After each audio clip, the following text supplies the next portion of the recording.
Hey, Dylan. Hey, Mike. So how's that plugin thing coming along that you talked about a few weeks ago? They actually blogged something about it. They made a blog. The information I got was from the forums. This is actually a recent blog post in their community section. They've got screenshots, and they've got the resource SDK where you can package up examples and code snippets and plugins and things like that.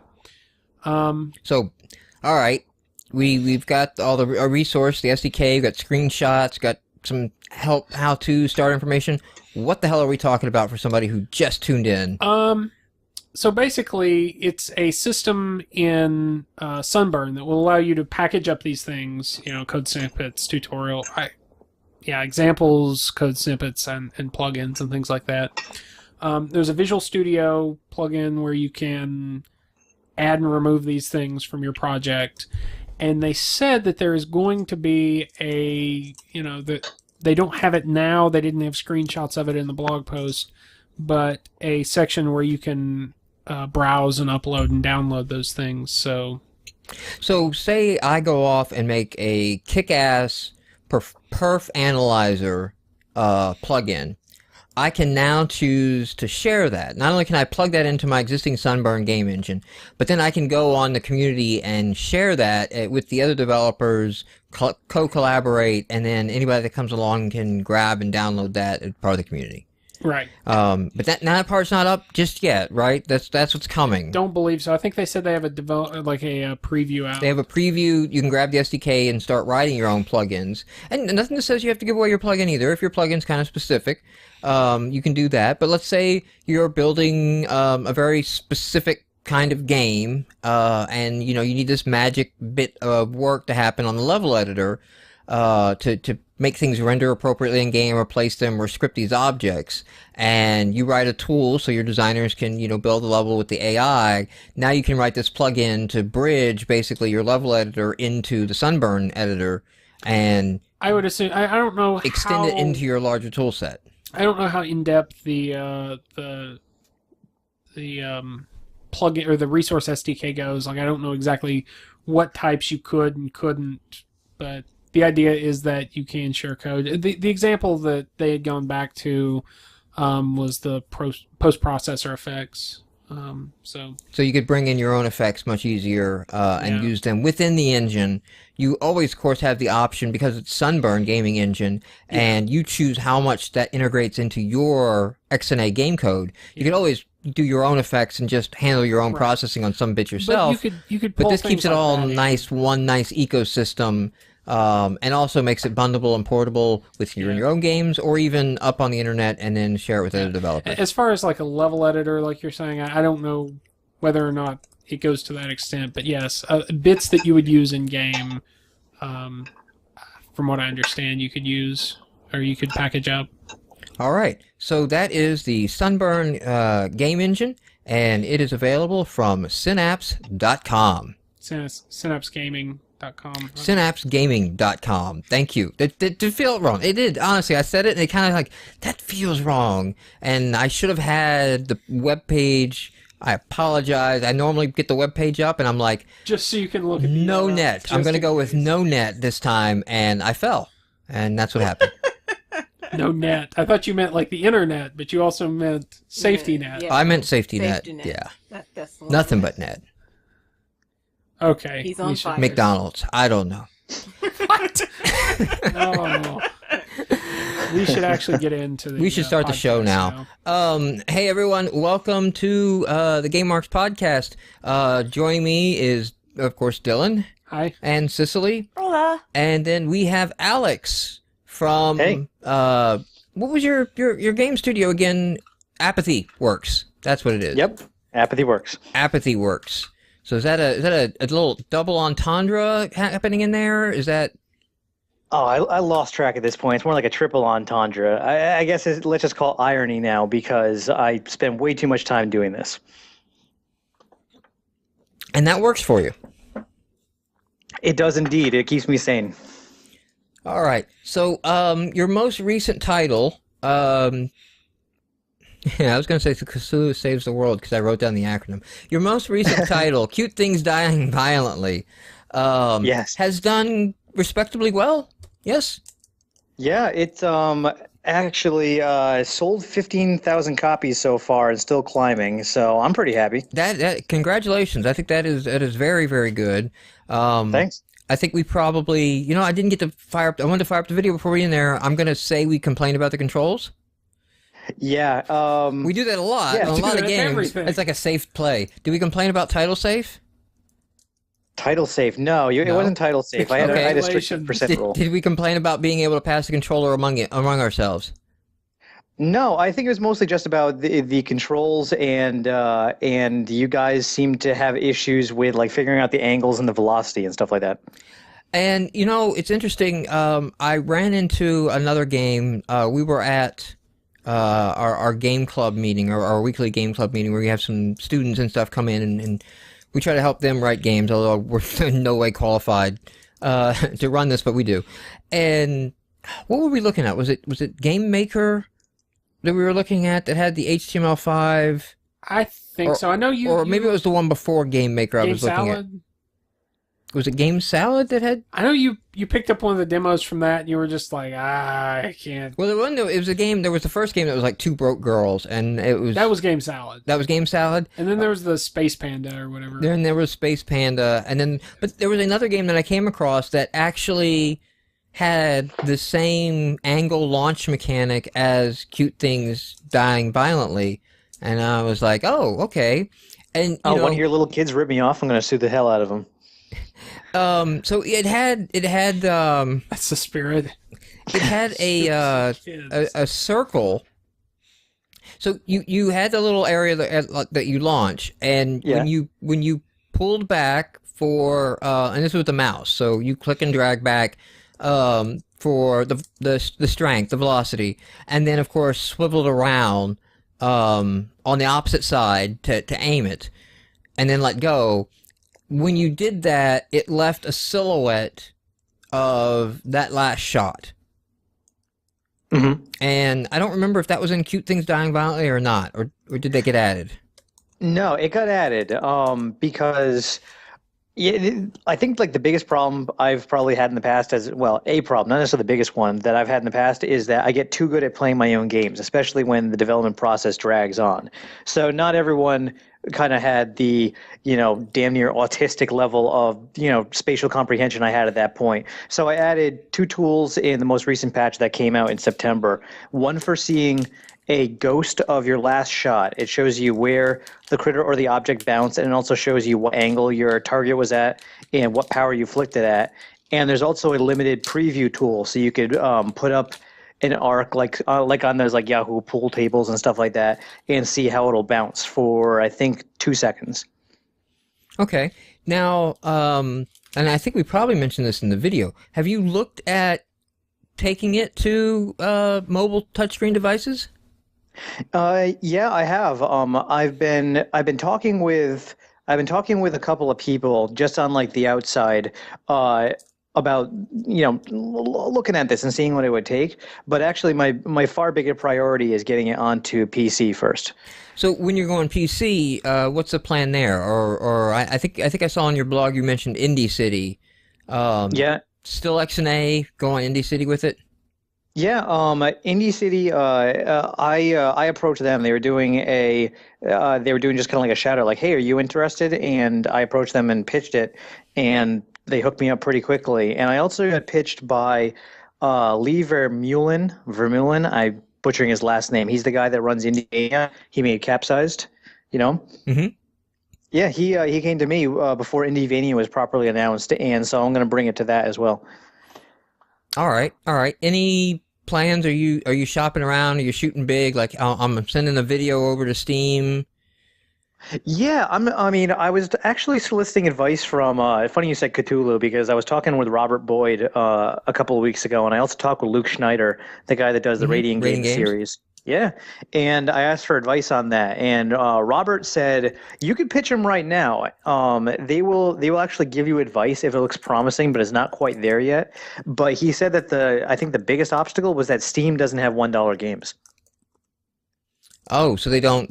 So you'd have to go up in price, I guess. Yeah, and and I'm kind of reticent for pretending like, if I would like knock on wood get onto Steam and offer it for $3, I don't want to really just pretend that it's a brand new game in a brand new market, especially for the 15,000 people that that bought my game on the Xbox for cheaper. I mean, I'm sure they're talking, but I'm thinking about maybe down the road doing like a Cute Things Die Violently Deluxe, and up-resing the graphics and adding more objects and stuff like that, and then pitching that with even more content Right, at a making price. that worth. Yeah, Yeah, like this is a special version and it's worth more. Although I got to tell you, like, when I go to the Xbox and I see a 240 point indie game, like my honest gut reaction is like, who the fuck are you? What are you? $3? yeah. Give me a break. And then I go to Steam and it's like $2.99 sale. Yes, buy that. Why not? I don't know. Maybe I'll play it. I don't care. Yeah, it's because of the fucked up mind share that the stupid MS point system does. I mean, it's almost like you're rationing them. You spend $20 or $50 or whatever, like 4 months ago or 4 weeks ago, and you've got that amount that you deplete for certain games, and so you don't want to go through the hassle of spending another $20 or $50 and refilling it all, because that's a one-time $20 or $50 purchase right there. Whereas on Steam, it's just who the hell cares? It's $2 or $3 from your bank account. You don't miss it. No, and that's another thing I think it hurts on the Xbox Live Indie service is that it's not real cash. It's this double step of like, I have to go put points into a balance, and then it's like another checking account. And then I'm looking at my checking account, it's like, well, I only have 381 points. I don't know how I got to 1 point, but I did something and I have 1 point now. And I forever will have 1 point.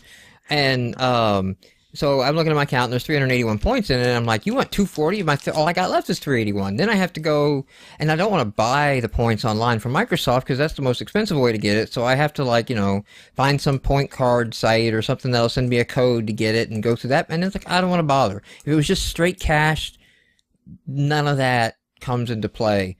I mean, on Steam, we talked about this a couple weeks ago. On Steam, I freaking paid $3 for Sonic the Hedgehog. Because it was there. I don't even like Sonic the Hedgehog. I never liked the original game. I was just like, it has gamepad support. I wonder how well that works with my Xbox controller docked with my, I'll pay $3 to find that out. And then I play it for a few minutes and I'm like, I don't like Sonic the Hedgehog. I've never liked Sonic the Hedgehog. What did I do? Why did I do this? So I used to like Sonic the Hedgehog. It's good. And I think it's good too that whatever Steam's doing and they're doing right, they are doing a better job of keeping that rush to the bottom that, a lot of other, like even the iOS and the Android markets, it's there's this pressure well, it's curated, of so you've got to be at 99 cents. How dare you be more than 99 cents or you're hurting yourself. And it's like, I think games need to come down in price a lot. And, most of the games that are on the shelf for $60 are not worth that. No, certainly not. And I don't care what their costs are. I don't care how much money they spend behind it. That's not a justification to me. To me, it's like, that game, there's $60 games out there giving you like 6 to 8 hours of gameplay. And it's like, it's not, you're not worth $60. If the production quality and the production value or the gameplay time is not worth $60, you shouldn't make it $60 just because that's the default price for an on-disc game. But then by the flip side, like going under $5 is like, hey, man, people can't make a fucking living under $5 for these games. Like, there are just so many, I made a game with zombies in it, or I made a game ripping off Minecraft that you can do, and make that dollar price point or the low dollar price point work. It's like, come on, man, like $5 for a game, like if you can get like an hour or two enjoyment over a $5 game, what's the problem here? Why do you need to have a 40-hour epic just because it was $5? Like, so Steam does a good job of setting the expectation so that, a $2, or $4, $5 game is feasible, and I don't feel like I'm ripped off when, it's World of Goo or something. Right. But like I said, go ahead. And also when you're on Steam, you're on, your primary research tool for these kind of things. Steam shows you a bunch of screenshots, more than Xbox Live does for the game. They show you the promo video, which Xbox Live doesn't do. They show you, Metacritic scores and everything like that. And you can just pop open an internet browser and see what else people are saying about it. Well, they do have like a forums and a user review in there too, or am I Yeah, it's just one-stop shopping for like even if you're on the fence about a game, an indie game of like middling price, there's enough information there to push you over the top. Yeah, and I go to that. That's one of the damning things about the rating system on Xbox Live Indie Games. I don't give a crap about your star rating. I want to see your comment. When I give a rating too, I want to leave a comment. I want to be like, I give this 5 stars because, this is the best dual stick. The action is so fluid in this game or something. Or by the same token, if I give it like 2 or 3 stars, I want to be like, the dialogue in this game, I just cannot bear to read anymore. And, it's like, well, okay, now I see somebody wrote that comment. If I'm looking at an action game, I'm like, well, I skip all the dialogue anyway. If I'm looking at an RPG, it's like, okay, maybe I don't want to buy this game. And the fact you can't describe your vote really hurts not just the accuracy of the voting, but like you said, it's the research tool. It's like, hey, I want to go play a game. Steam has given you all the tools I need to figure out what game I'm going to play. Well, Steam is also curated, so if you buy a game on your phone or on Xbox Live Indie Games, you don't know what you're going to get for that dollar. With Steam, you've got a pretty good idea that the quality is there, so spending $3 isn't as much of a risk, so $3 becomes a sensible minimum. That's true. And I guess other than the iOS market, we don't have many good markets that are fairly open and have good controls in place to allow the quality to rise up. So even though there's a lot of junk on iOS, you don't see it most of the time. Like when I grab her iPad and go looking for something and I just kind of browse over just to see what's going on there, I'm not bombarded with, wow, look at all these fart, it's like that's kind of buried down. And you have to search for fart apps to get fart apps. Yeah, they're not, the interface is let it so that stuff will go to the bottom. But you still have it, and therefore, I mean, that the 99-cent minimum price makes sense in that case. And then there's a lot of apps though that sell for far more than 99 cents on iOS. That is true too, because anything I know that I am interested, anything I know that I'm generally interested in on iOS tends to be $2.99 to $4.99. Yeah. If I'm gonna go ahead and buy an app on my phone, $1 or $2 more isn't gonna make or break it for me. Like the choice of paying. True. Paying. Now that said, how many apps have you purchased for your Droid? A handful, like a very, very small number. I think they've been. I bought the Ultimate Guitar. I think most of them have been apps, not games. Ultimate Guitar. I think I did like the Food Network app to like get recipes or something. So I've bought like 2 apps my entire 2 years of owning the phone. Alex, what about you? How much do you buy on your phone? Pretty infrequently. I've been buying more now that the XNA developers are fleeing Xbox Live Xbox Live Indie Games in mass and are starting to release stuff on iPhone. So I recently picked up Picked up Chris Steele's Hypership Out of Control, which is super fun. Picked up the Radiant game Super Crossfire, which is really fun. How did that translate? Did that translate? Oh my god, really well? it's Crossfire is amazing. Crossfire, I told Luke on Twitter that he's the first person I think of right now when I have to poop, and he did not probably appreciate that. Well, that seems to be the general consensus of where you do most of this mobile gaming is on the crapper. Yeah, yeah. There was a Joy of Tech comment of like an iPad in the shower, and the other iPad comes in. It's like, what are you doing? You'll ruin yourself. And it's like my user just like uses me in the bathroom like nonstop, and they're like, can't you just talk to your user to like wash his hands and not do that? It's like you ask the impossible. I don't have a huge desire to do mobile gaming. I've actually downloaded a couple of games in the last week just because I'm thinking if we end up, moving off of XNA at some point, then, at that point, yeah, making a game for like Droid or something becomes an option, but the same type of games that fly on mobile don't fly on.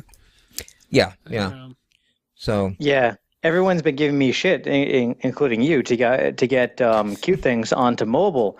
But Cute Things, not necessarily for you guys who tragically appear to all have born without thumbs, but Cute Things requires really accurate use of the two analog sticks. Everyone's just like, oh, Angry Birds, do it the Angry Birds way. Except, well, no, I mean, the little things walk around, and Angry Birds, you can beat every level by flicking the birds at full power, which you can't do for Cute Things.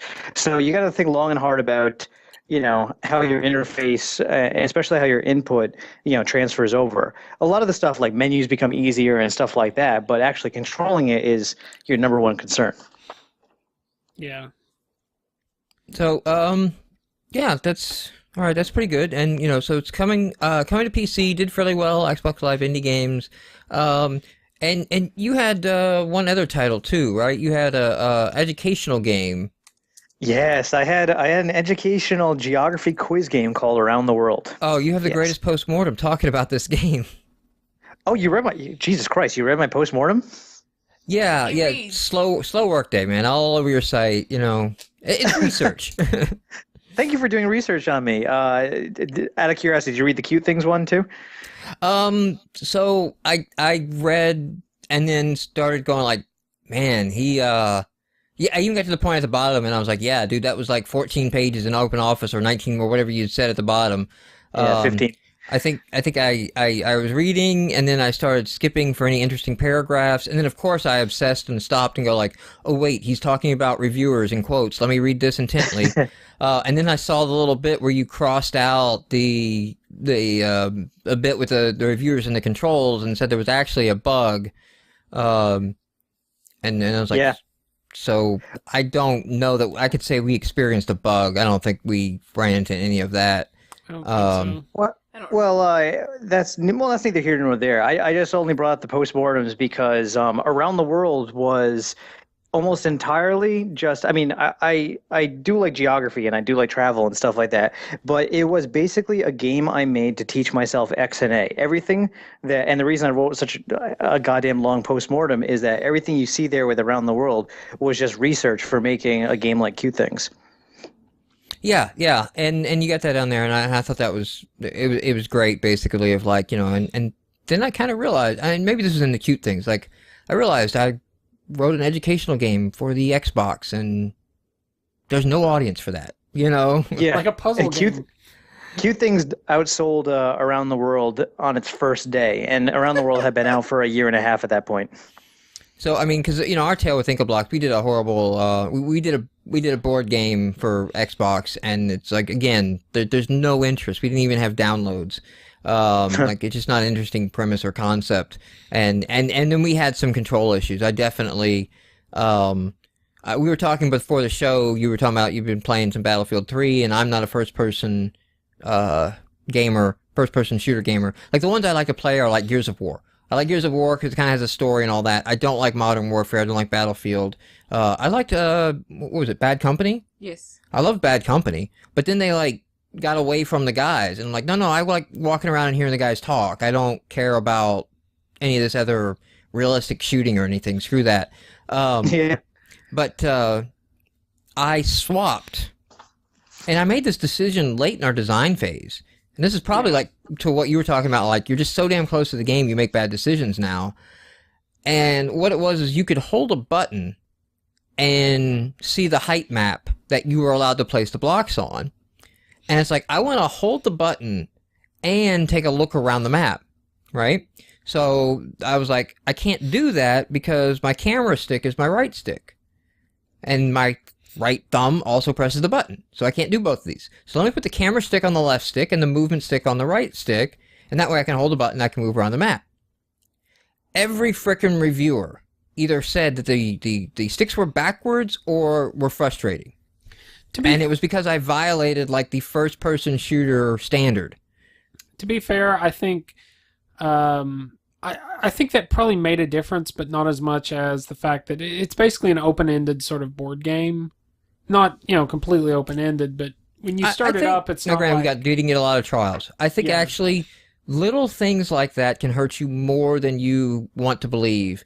Because in the gamer's mind, not just in the reviewers that played it, these controls were frustrating. They don't know why they're frustrated. They don't think and go, oh, because it's different from what I'm used to. Well, I think you almost... They just go, this is different. These are weird controls. And you're already an indie game.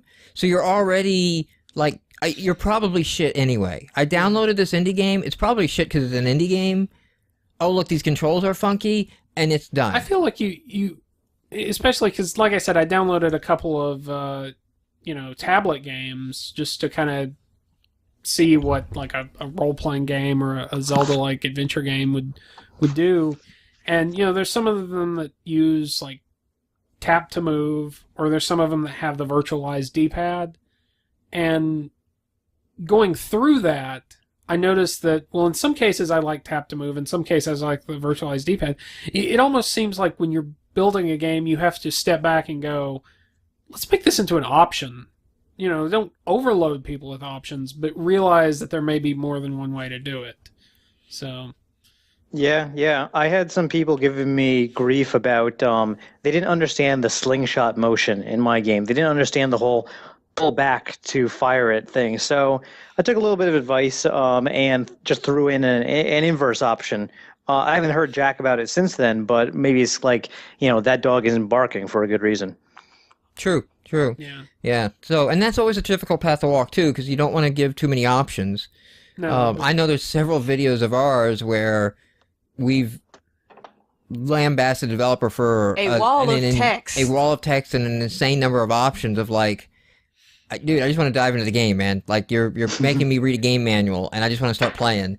So you can go to the extreme with the options. Yeah. Well, I mean, just for critical things, because if I'm having a problem, the first place I'm going to go is the help screen. The second place I'm going to go is options, and I think it does two things. One, it forces you to, it allows you to provide gamers to kind of try a couple of different ways and see what they feel most comfortable with, but it also helps you step back and say, well, okay, there's legitimately more than one way to do this. So, I don't know. No, all right. I do got my news up this week, and more Xbox Live hacking going on. Yes, this scares me. And the story that I have here is a post that came in the forums today. It's in the off-topic forums, and I'll make sure to link this, but this guy got his account hacked, and this is typical, goes out, buys FIFA, starts getting DLC, and points put on the account to buy DLC and things like that. The catch here is he doesn't own an Xbox.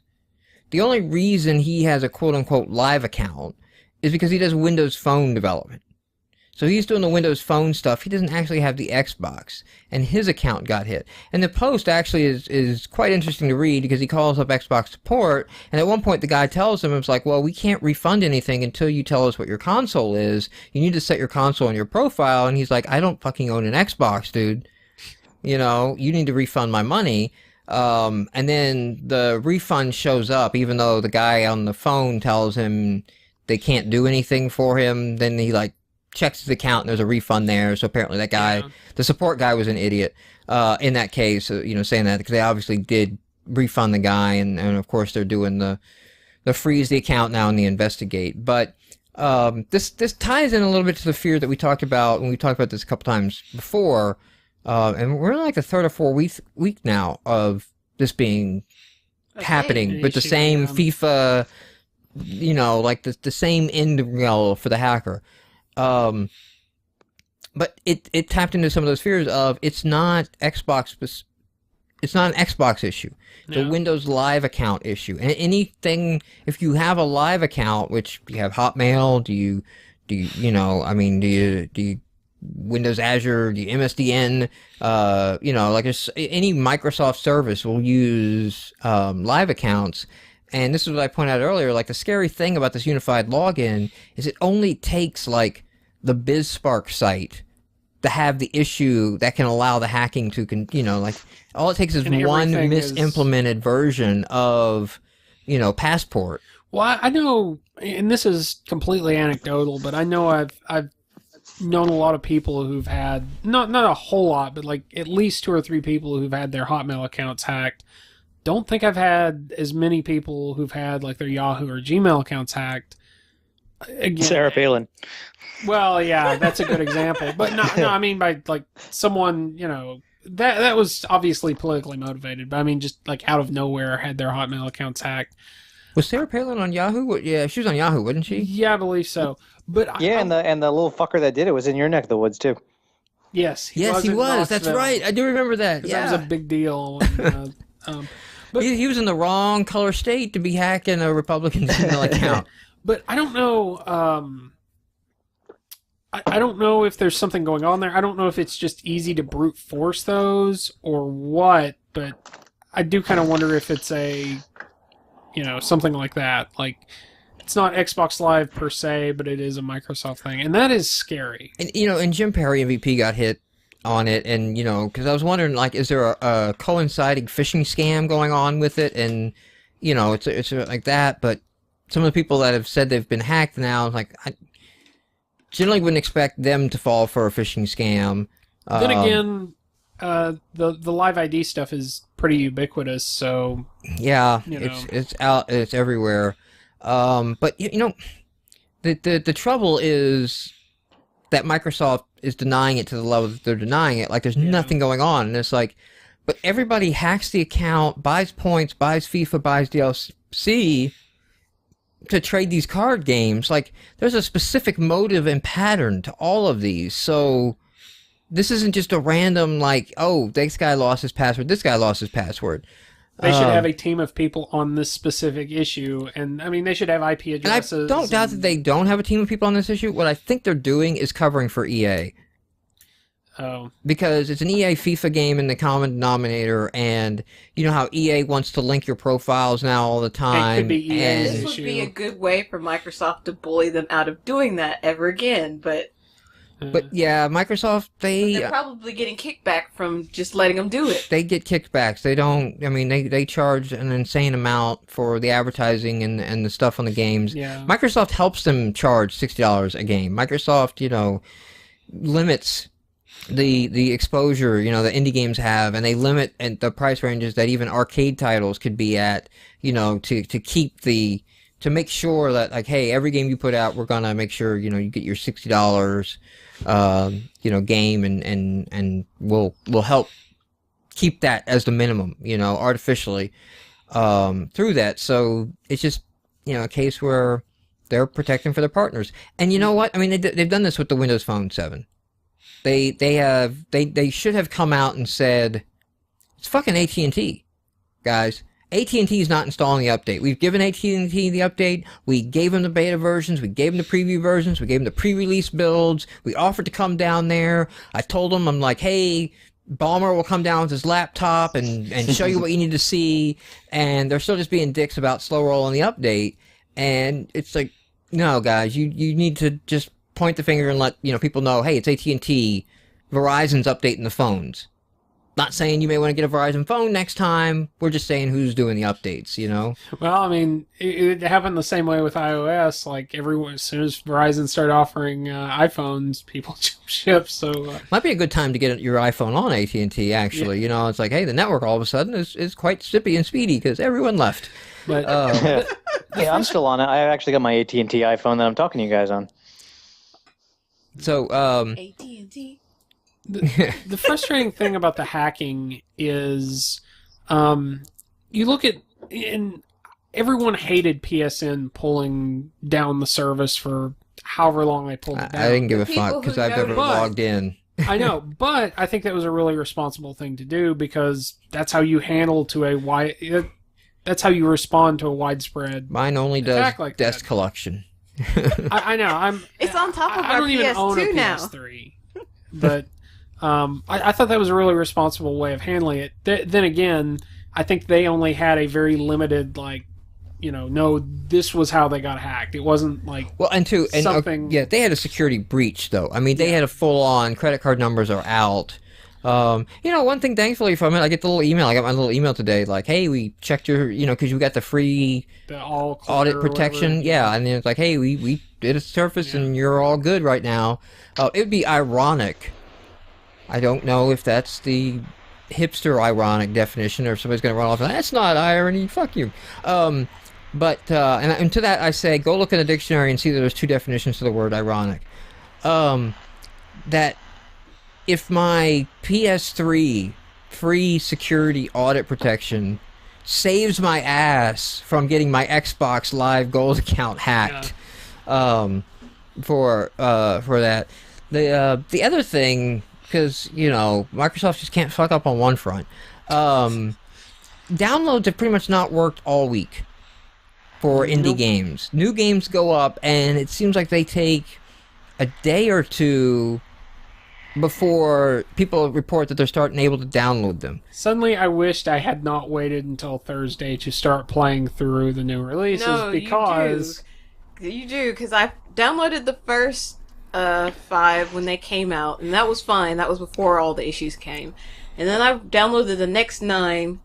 And then I downloaded the next 5, and I was like, yeah, I've been hearing too much about all this talk, so I was downloading behind, and then I had to finally try and download the last 5, and I was like, this is taking too fucking long. Why is it still at 1%? What was weird was everything said it downloaded fine for me, but some of them, I'd go into it, it would give me just an error message when I tried to get them in. 807, whatever. Guess what? Last night, you could have searched on that and found a ton of tweets. What the fuck does that error code mean? But a lot of them... And I had happen to you, also it happened to you where it said it downloaded. Yes. But it was not in my games library. There was not a save backup on my... I actually had some where it was in my games library. If I went through Games Marketplace to play, it's almost there, like Xbox is like, well, I downloaded it. You didn't say you wanted to save it to the thumbstick. Do you want to download and save it to the thumbstick? No, there were a couple I could play if I went through my games library. But if I went through Games Marketplace, it just kept saying, "Do you want to download this again?" Because it refused to see them. And then there was one that got stuck on 99%, the Gopher one. And there was one that got stuck on 1% all the time. Yeah. And the last night, when the last 4 games that we had for this week to review, when I couldn't get any of those to download, I did click around a little bit and notice like it was new content and more than just indie games. Because I just went over and I'm like, let's go grab the latest arcade. Let me just go grab the demo, and it popped up that same error code. And then I popped up another one, and it sat at 1%. And so I'm like, all right, they're probably on it. Now, the hilarious thing is, I tweet yesterday around 4:30. Because normally what I'll do is, before I leave work, I'll just put in my download queue all of the games from the Xbox.com webpage. And that way, when I get in the door, I'll sign myself in, and then go make dinner. And then all the games will download through the queue, and then I'll sit down and I'll have all the games to play, and I'll be done. But when I went on the Xbox.com site, I got that whole, oops, you've encountered an error. That shouldn't have happened, or something like that. And so I tweeted, like, oh, look, fucking lucky me, you thought it was just you. Was going on. Well, I didn't know. I knew about the problems all week, and I was like, holy crap, these are still going on. But I actually couldn't download, like, anything. I was having problems downloading any game from Xbox.com. And the Xbox support is like, hey, did you try downloading it from the console?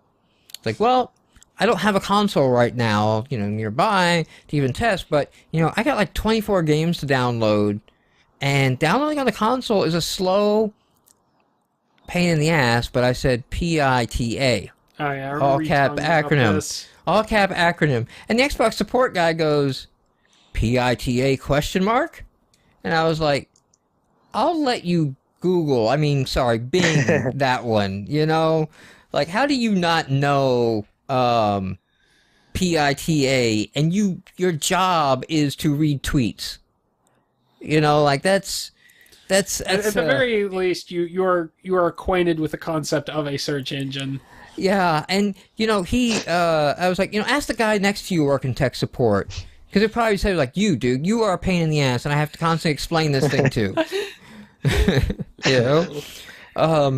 But it's been broken. So now, interesting thing, there's a thread on the forums, basically like, oh, shit's broken, and Nick Gravelin, chimed in like, hey guys are on it, which is kind of a kiss your cousin type of win, because it's not really like Microsoft is giving any attention to this. Nick works on the XNA framework, and he knows the community and used to be an MVP and hang around and all that. So basically he's doing somebody else's job. Like the people on the team, like, you guys should go like let them know that you're aware of and working on this issue. And then finally gets to a point of like, hey, I'm just going to post and say, hey, we're aware of and they're working on the issue. So at least Microsoft has responded.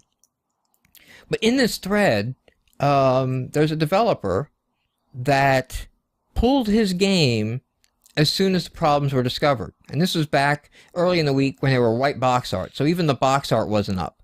So like the game title would be there, but there'd be no box art, no screenshots. You couldn't download anything. I had that happen with one of mine. And he immediately pulled his game and said, I'll put it back up when shit's fixed.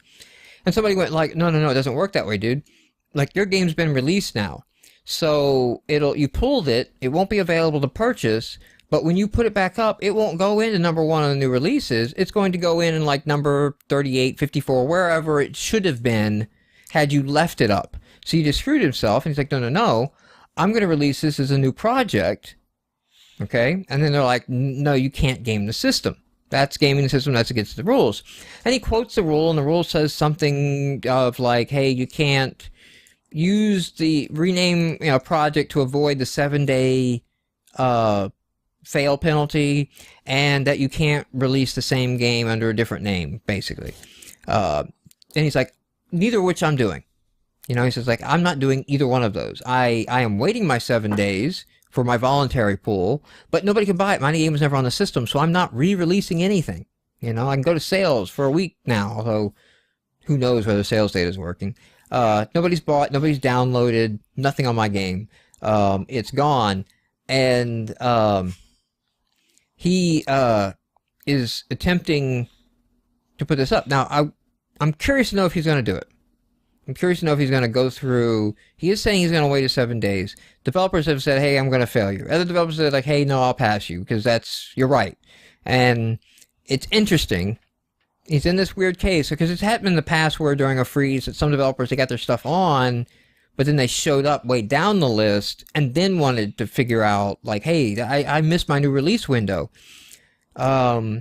He never, like, those guys got sales or exposure down at spot 28.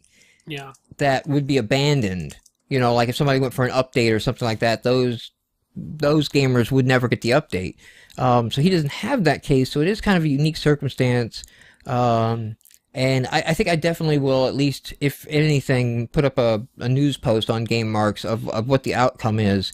Because if they fail him, he said he will appeal it. And he did say he's been trying to contact Microsoft, but we all know how that goes. Yeah. But if they clamp down hard on him, then they have to admit that there was a problem. And yeah, so no, they don't have. You get that wrong. They don't have to admit shit. They're going to come down hard on him, and I'm on this guy's side. I mean, no, I am too. If I was lucky not to. No one in the uprising got hit by a sales freeze or a data freeze, but all that Xbox Live indie games is at this point is a series of really obnoxious technicalities held together by dried gum. So that's all they have left to fall back on. They're going to ding him, and if the MVPs don't ding him, then all that is required is for 2 developers to ding him. And I think that will happen. I'm just saying Microsoft. I can't see like Microsoft coming down with a ban hammer on him for this because. Again, I don't think Microsoft would come down with a ban hammer. We already tried that tact, and I think somebody at Microsoft goes, "Stop, dude! If you ban him." Yes. For trying to work around our broken system, he is the front page of Ars Technica. That is a story that is juicy, okay? Instead, they just don't reply to the creators, and two developers get together and fail him, and there's no appeal. I think the MVPs, I may not know this for certain on all of them, they kind of get the impression of like, hey, dude, we're advising here, and they probably won't even pass nor fail, and just hands off that one. Sure. I don't know. Like I said, they're pretty stern. They're open-minded, and they're not afraid to talk shit about Microsoft. But they don't like people fucking around on their spare time. That is true. Especially, explicit talk of gaming the system. I wouldn't consider it gaming, and nor would you. But that might be what they fall back on. But I think there've already been at least two developers post that they would fail. Yeah. So Yeah. you already have somebody like, hey, I'm looking to fail, which gives the guy, if he gets failed that way, of like, hey, look back in this thread. This guy came to fail the game, as not appropriate for Xbox Live. It's a re-release. So I think he's pretty much going to get a fail. I don't think, again, you only need two developers to fail you. And I understand why. And he's been pretty public about it at this point, so. Yeah, I understand why some developers would have an issue with what he's doing. I completely agree with him, but I can see how some developers would say, well, that's not fair, because there are other people who weren't on top of it, who didn't pull their game as soon, didn't. Yeah, unfortunately, that logic is, we got to stick up our ass, now grease up and take yours. It's Right.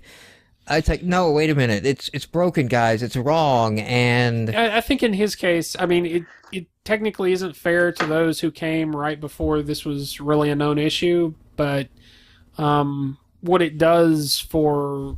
It's the principle of the thing. He's making an example of I don't what think Microsoft is, the community saying... The community knows when its dashboard's been frozen. Oh, yeah, no. The community is quite aware it's frozen, it gets checked, and we complain about it, it gets fixed, and we know the dates.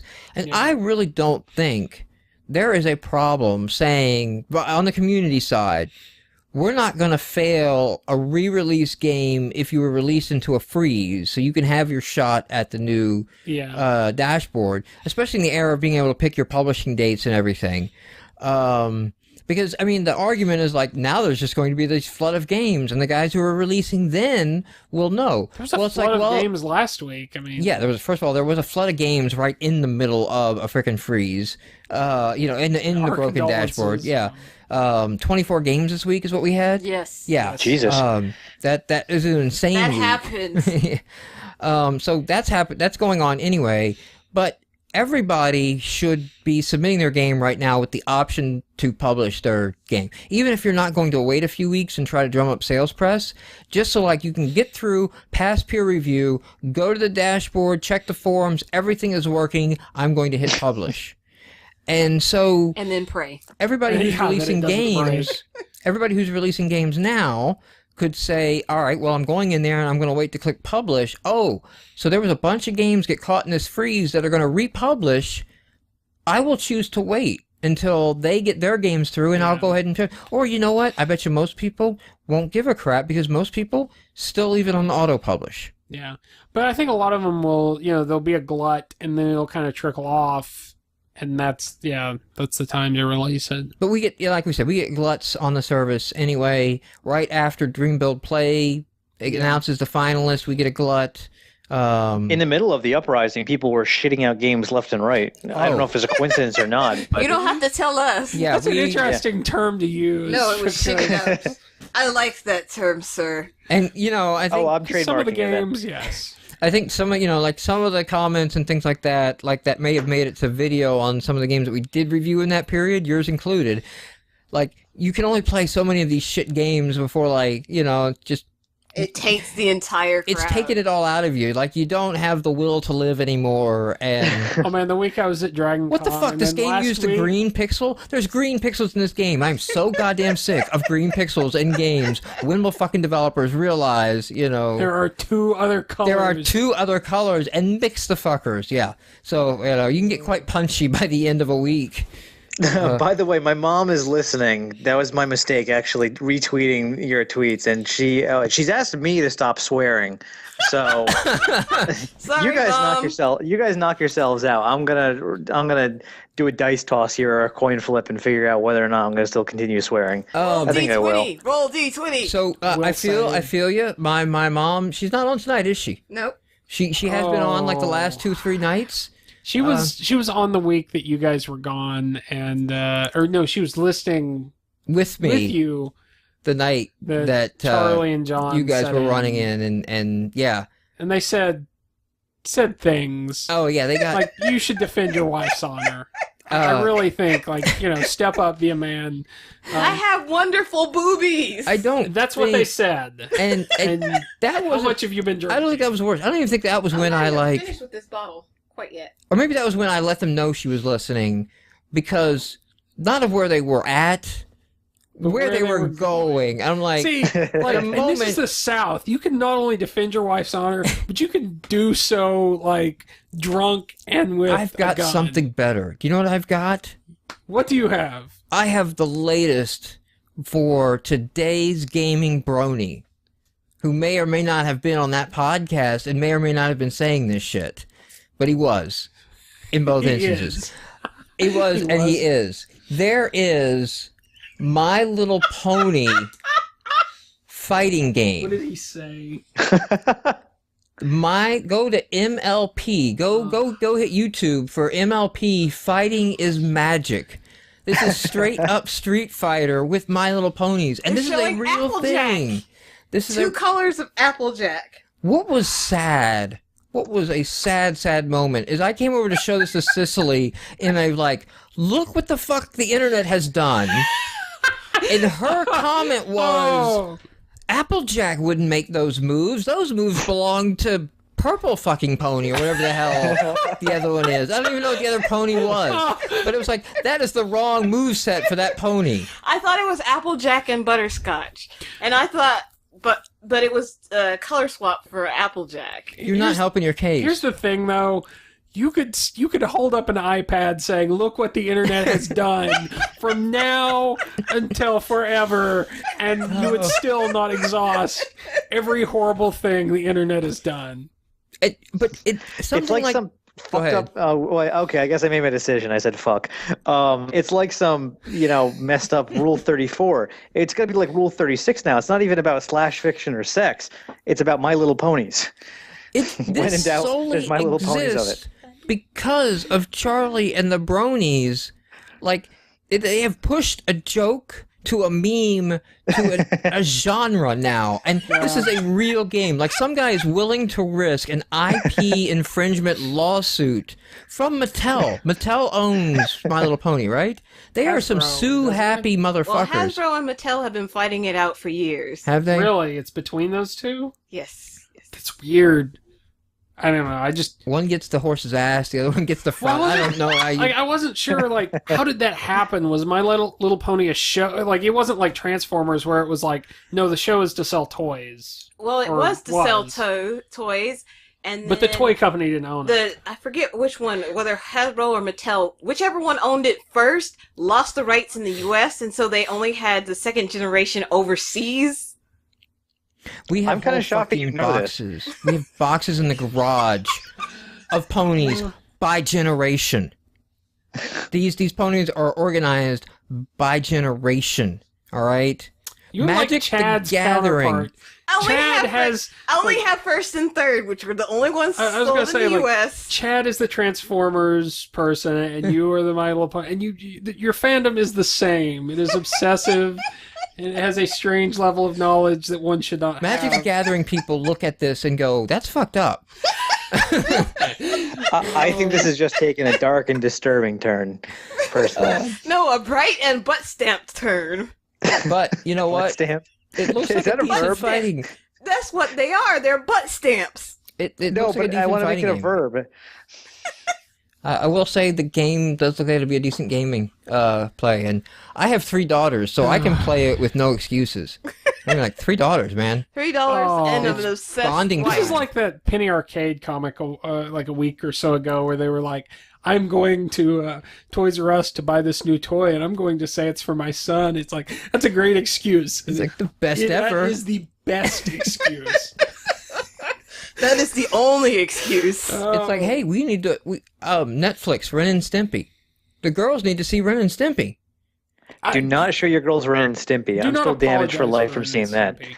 Well, the girls At least like the first and the second girls like season. SpongeBob, and if you go watch Ren and Stimpy, like all the SpongeBob antics and like the close-up nasty makes nose sense. and everything, like, hey, this is where that came from. This is just like you were talking earlier before the show with the classic Nintendo console of like, you need to know where this stuff came from. But it doesn't matter. They watch one episode and they're like, what is this? We're going to go watch our iCarly or whatever. And Now, they leave the room, and then I watch the rest of Ren and Stimpy's. I heard this discussed at GameMarx. The term brony apparently can refer to a female who's into My Little Pony, because one origin of the term was not bro plus pony, it was /B plus pony. So yes, this is kind of a 4chan thing. So after all the stuff that we've said, Yes. you're going to censor yourself on the word bitch. No. No, that was the Slash actual /B. B or what? 4chan. Oh, wait. 4chan, whatever the B /B/ whatever. I don't do 4chan, so I don't really either, know what but B that is. a thing. It is where horrible things come from, and now they're going to take down our side, I guess, because I Have we said pissed them horrible off? things. Well, I said Come for us, man. We're on fucking Azure. Come Forget at him. me. Come at me, motherfucker. Forget Take a him. swing. We do We'll not. just turn it off. I can go in the control panel and go like, one server? Fuck that. 24 servers. Come at me, bitches. I will hit him later for you. Do not take down Bring our it. servers. Bring Do not it. take down the servers. So Come on, taking down isn't the problem. we're 100% cached. You know that. So that whole budgeting thing you're doing now, I don't know how their hours work. I don't know how they add that up. We could run 6 servers without paying anything. okay. I could worldwide locate those motherfuckers too. They would have to take down Chicago, Ireland. I don't know where the other servers are. Probably in California, maybe Australia, Zimbabwe. There's a server in Hawaii. There's an Azure database in Hawaii. Let's just let's. I miss at 10 me, years ago man. where you could We're on the find out cloud. DDoSing you and just go after them online. People were still innocent and they had their contact information online. You could have all your friends call them at 2 a.m. in Chicago. But I guess the point I'm making is, if you want to understand why bronies are a thing, and why not only are they a thing, but the thing that they are, the weird, over-the-top thing that they are, I'm an accepted 4chan. I challenge you on that. accepted I challenge you on that. age group for older Because- women liking the ponies. I challenge you on that because I don't think there's a lot of women in 4chan. Well, So I'm not why saying- is there a My Little Ponies forum in 4chan to begin with? I'm not. Bronies. I'm not saying that it makes sense, but I'm saying like it is like a black box. Like it is a function. You feed something normal into, and something just like crazy and bizarre comes out. I'm telling you, fucking side. little 4chan bronies, bring it. Vinyl is magic. Bring it. Come on. Are you drunk? I need to watch that movie, With I guess, at power. some point. I need to watch the movie. I've seen so many references and stuff like that since we're... My Little Ponies. you Yeah. can watch. It is a show. I think it is on like the Hub or something. Wait, no, isn't there like a particular movie that keeps getting cut up and referenced or something? I thought it was like one movie over and over again. It's one of the new movies. I don't have it. Isn't there like something like Love is Magic or Friendship is Magic? Yeah, or that's a something? new Magic, series. Okay. yes. Oh, I it's a have- series. And I completely agree. Like, I need to watch the series just so I can figure out what the hell all this That, is about. that you know that's a series. Is there anything you want to come out with I on the do not watch podcast? it. I don't know where. Anything you I want to would admit? watch it if I wanted We're to all watch friends it. here. We're all friends. We support each other. There's There's no way to win this conversation. Let's move on. no, man. I've just got it. Like, it's all secondhand. Let's It's give like some contact knowledge. props to Wizorb. Wizorb, they got some press coverage. Patrick Hello. Klepek over at Giant Bomb. Are you back? Uh-oh. I think he dropped. Intermittent. There you are. He's back Hello? again? Can you hear me? Yes. Yes. Yeah, you froze up for a second. Also on the video feed for some reason. Oh, okay. Yeah, a little thing popped up and said, hey, Alex is having intermittent problems. I'm like, No. intermittent problems are okay. Lies and slander and pictures of also lies. But yeah, some props to the guys over at Wizorb. They got some press coverage up there on Giant Bomb.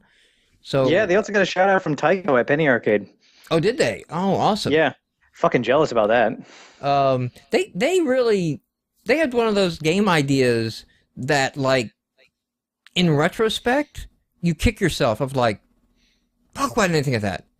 What was the game idea? I have not played Wizorb. Didn't you play Wizorb? It's the RPG / breakout game. I don't think he played that one. I think that was when he was gone. Is that the week when he was gone? Yeah, so it's RPG, go around, talk to the town, and then when you go, like, quest and battle, it's breakout. It's like a JRPG and a breakout game had sex and a kid.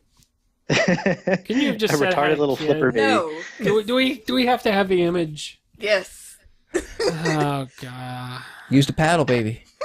Wacky hair and Yeah, so yeah, it's No one of those wacky hair, things but that yes, rebel. And the reason I say you kick yourself for is, like, neither side of the technology, making a breakout game or just making, the dialogue parts of an RPG are, like, crazy, complicated things, but it's like, it totally breathes new life into, like, yeah, this is kind of cool, this is awesome. Was that our game of the week then? If I think you're not so. Mike. Was that?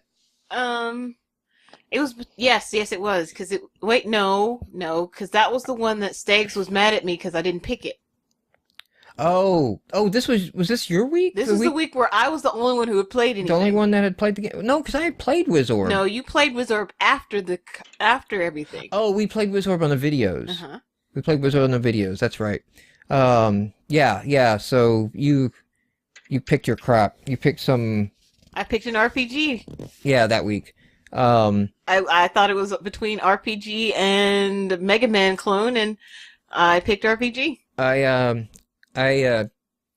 regret that, and I will make sure there's never a week where Cicely solely the review of the games to go on. Other things, I don't know if you guys saw it. New Windows 7 phones. Yay. Not in the U.S., but coming out overseas, maybe in the U.S. shortly after the new year. It doesn't look bad. I will not look at another phone for trapped on contract, yeah. But there's also some posts or speculation that there's 25,000 phones set aside to give away to developers.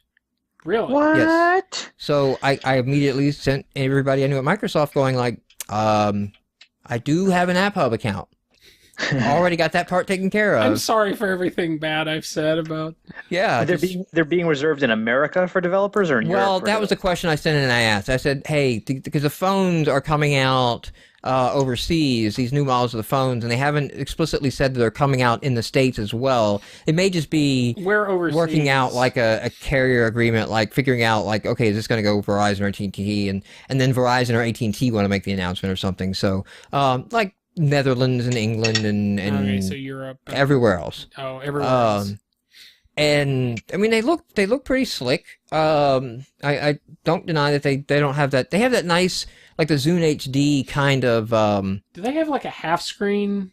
It looks kind of flat. No, I think it's like almost full touch. I don't know. I haven't delved into I can't really it. see from because I know that's one thing they said that they had one resolution and they had a second resolution that would eventually be coming, but. These are. This is like last year. 800 by 480 AMOLEDs. That doesn't mean much to me, but 800 by 480, and where's the size? 3.7 inch. Which, you know what? I'm not a fan of getting the crazy large, like going too much bigger than 3.7 inch. Like I don't want the 4.5 inch. Well, I thought I meant like carrier. aspect ratio. I thought they were gonna make one that had like whatever 800 by 480 is. Ratio. It looks like a candy bar stick. It does have more of a stick thing. It reminds me a lot. It is slightly rounded on some of the edges, but like it does have hard Kindle. edges, and it has like the impressions of the Zune HD, which I like the design of the Zune HD. I thought that was it was a good counterpoint to the curves at the time that Apple was doing. Now Apple has kind of gotten into more harder lines, like with the 4 and the 4S. These have a more defined, that new antenna they wrapped around the edge. Basically, they went with more harder edge, but I thought it looks good. Well, that looks like a full screen there. I don't know why it was. Yeah, it does look like it covers quite a bit. The actual screen is covering quite a bit of the phone. There's another model. There's a lower end model. Specs are really great. 16 gig memory, A8 chip, that kind of stuff. So I guess the thing is like I saw the phones finally out of Nokia. These are the Nokia phones, and it's like these phones look nice. You have a shot. Oh, but you're not coming out until after the Christmas season. Dope! I thought we learned that lesson with the launch of the first phone. Everybody buys phones for Christmas. How are you making the same mistake again? And by the time, the serious phone season comes around again, you're going to be an old and dated phone at that point. Whatever news out, iPhone 5 maybe by that point. Black by this time next year. Friday, Cyber Monday, Christmas. And you think, like you said with your contract, that you're in. I don't know when you ended up buying that phone, but a lot of people, because of iPhone release cycles and also the Christmas and the giving, that August to November, that's a lot when these 2-year contracts are up. Mine actually happened because my BlackBerry that I had, I guess this was just, I dropped my phone a lot. The video would just like go out on it. Like I could, if I held my hand over it, like was in a completely pitch black room, I could read it. But, so I kind of needed a new phone, so I got one as soon as I could. So I think, unfortunately, my opinion has not changed. It's the same old, this looks like a damn sexy phone. This looks great. You're not gonna the OS support is snappy for it, but you guys can't get your fucking marketing act together, and nobody's going to own this phone, and therefore, as great as it is, it's not worth energy of development compared to the other ones. Unless I can hit it with like a titanium or an Apex, not Apex Accelerator? Phone Gap. Type solution. Is titanium. Yeah, App Accelerator is titanium and all Tell me that it will survive bombs just like the Game Boy, and I will buy it. There is no phone that will do that. Because I am sorry. We're past that stage. We're to the stage where we buy new technology on, every year or two. So Game Boy. What's the point? Here's something to make you feel old. Space War turned 50. Wow. Wait, what? Space War, pretty much the first.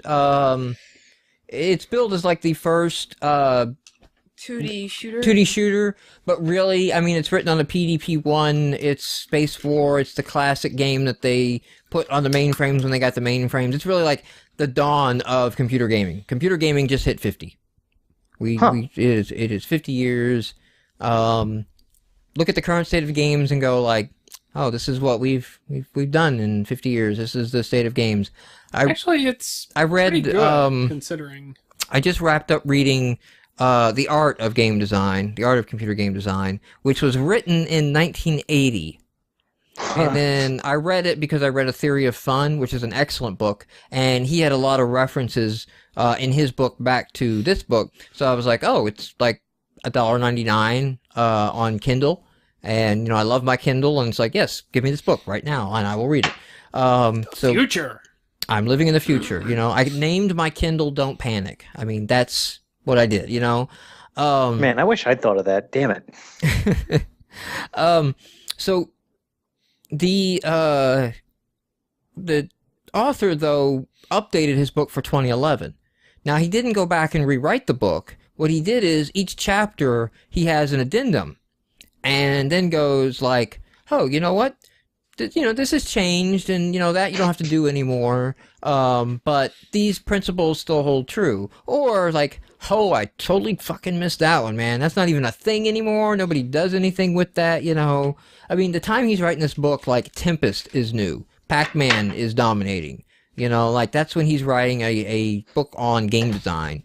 But there was a lot of elements in there of like things he's like looking back sad on, of like in 1980 that he was writing on hopes for games as art, hopes for games to bridge, some of these other mediums and things like that. And in a lot of ways, it stayed kind of static, and that the same Battlefield 3, Modern Warfare 3, Twitch gaming is what we were doing in the 70s, and you know, that's like, you know, the Twitch reaction game that he thought would become obsolete. One niche of many, and that games would have this immense breadth of genres and types.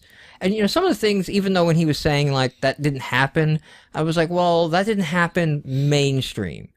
But like music, you know, like every other art form, you got to get off the mainstream to find the cool shit. Like movies as well. The people who are like really into movies are not the ones, you know, and not like film, you know, critical theory, you know, that sort of thing into movies are not, you know, going to watch the, you know, summer action flicks that, you know, most people are going to watch.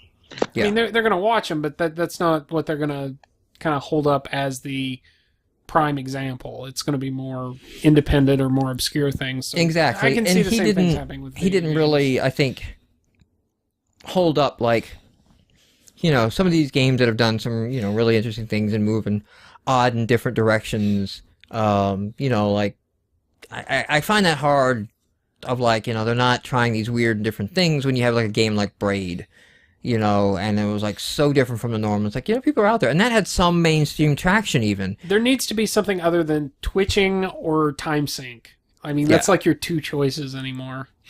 So, yeah, so there you go, Space War. We're about 50 years old now. There might be a game that you could say, oh, no, they were running this game before they ran Space War, but... and it's weird, like the photo on ours, and I'll get a link to this in the comments, is this thing looks like it was played on an oscilloscope, really. I think that's where some of the first games came from. Was like actually on an oscilloscope? Yeah. I don't remember where I read that, but that may be it. I don't know the history of Space War, so... Well, alright. You know, hold on a second. Before we start our new games... for the week. Yeah. I kind of, you know what? I know what I'm going to do. I need all the indie developers to meet me over here at Camera 3 for a second. Dear Lord. All the indie developers, you just meet me over here at Camera 3. All right. I think there's me. I'll meet you over there. Yeah. Yeah. Hey, indie developers. How you doing out there? You doing good? Right. You had that killer idea. You know, you guys were drunk, partying over there, and like it was totally funny. No, that's Silver Dollar Games. It's a great in-joke. You're talking about Silver Dollar Games. You made it a game.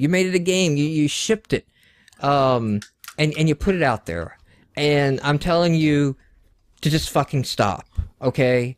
Stop putting out crap. Stop it. Stop it. Being indie is not a license to suck. This was not a pretty week. So if you're listening to this podcast and you're thinking, I'm going to be the one game that Mike's going to like this week, you may just want to turn off the podcast now and go mow the lawn. Just go do something else. Mike is Get a gonna blanket, like a game. Yeah. curl up behind Don't hold out that fire. hope, all right? Thanks.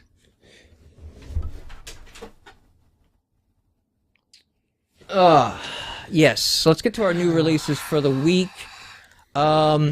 First one up looked promising. I was like, this looks pretty good. I saw the box art. I saw the graphics. This is Millie and Telly. It looked extremely promising. Like, the art style is kind of this cartoony... Had great art style, had great box art, had a little story set up, gave me this, like, overhead map, like I'm gonna, you know, have some adventure RPG and thing going on or something. And then it was this really horrible dual-stick shooter. Yes. Well, I mean, it wasn't even your traditional... It was kind of like a side-scrolling shooter with the multi-directional... Side-scrolling 1.5 stick shooter. Yeah. It was an auto-scrolling. It was like a force-scrolling. Yeah. But really, you could kind of ignore the scrolling and realize it's just the background's moving. And you're a dual-stick shooter and you're a regular rectangle. It had this thing where you had to change the color of the missiles for the color of the unit you were fighting. Yes, yeah. But then the missiles themselves, though, if they had any color of what they were supposed to be, I couldn't tell. They changed. It was red and yellow. Press the left bumper. You could tell because I could change, but they didn't look very different. Well, when I first started them up, I kept hitting a guy and was not really doing any damage, and I switched to the other one, and then suddenly, like, it made sense. And so this is this is a case here of playtest, like hand that game off, let somebody else play that, and listen to some feedback, because there was no gameplay in this that I enjoyed whatsoever. It was and they had all the graphical polish and all the other stuff going on. It was very slow paced. Like you fired slowly, so you were doing a lot of dodging and ducking and weaving, and I don't know. That wasn't really what I was looking for in a shooter. I don't know. It definitely, like, if you're looking for the bullet hell, it's not gonna satisfy that. All right, I didn't know if Alex said something or not. By the way, Alex, you're free to chime in if you want, or you're free to no, I'm not going to say anything because I need these guys to peer review me later. And if you say something, you're gonna have to read it over. I'm just going to bow to your wisdom. I actually haven't checked out any games in the past couple of weeks. I've been pretty bad about it. Oh, okay. If you say something particularly witty, or I think there's an opening where I can push the knife or make a smart-ass comment at everyone else's expense except my own, I'll do so. Pat on the head. Pat on the head. Globes. Okay. It's like the word globes with the word glow in it, and a Z at the end. All right. That's how you spell it. Globes. This was a thing. I thought I was protecting the center. I thought it was a dual stick shooter that I had to protect the middle. So I was kind of running around because I didn't understand what was going on in the middle. The instructions. The wall of instructions text. are a No, wall of text. I did not read the wall of text. No. Story and instructions should be separated. I did play this one for quite a while. I think this is one of the few games this week I played the full trial, and I didn't go, I'm done. I really did enjoy it. And I said I'm done, but that was just because I just decided I could do something better with my time. Well, I mean, they managed to take the shooter genre, and they do, you have to kill. You have a limited amount of energy, so you kind of have to conserve your shots. Well, you could collect more energy. You could collect and power your shots back up. And you basically had to collect these globes, that you either turned in to complete the level, or turned in to get you points, or you could consume for energy. So there's a little bit of resource management.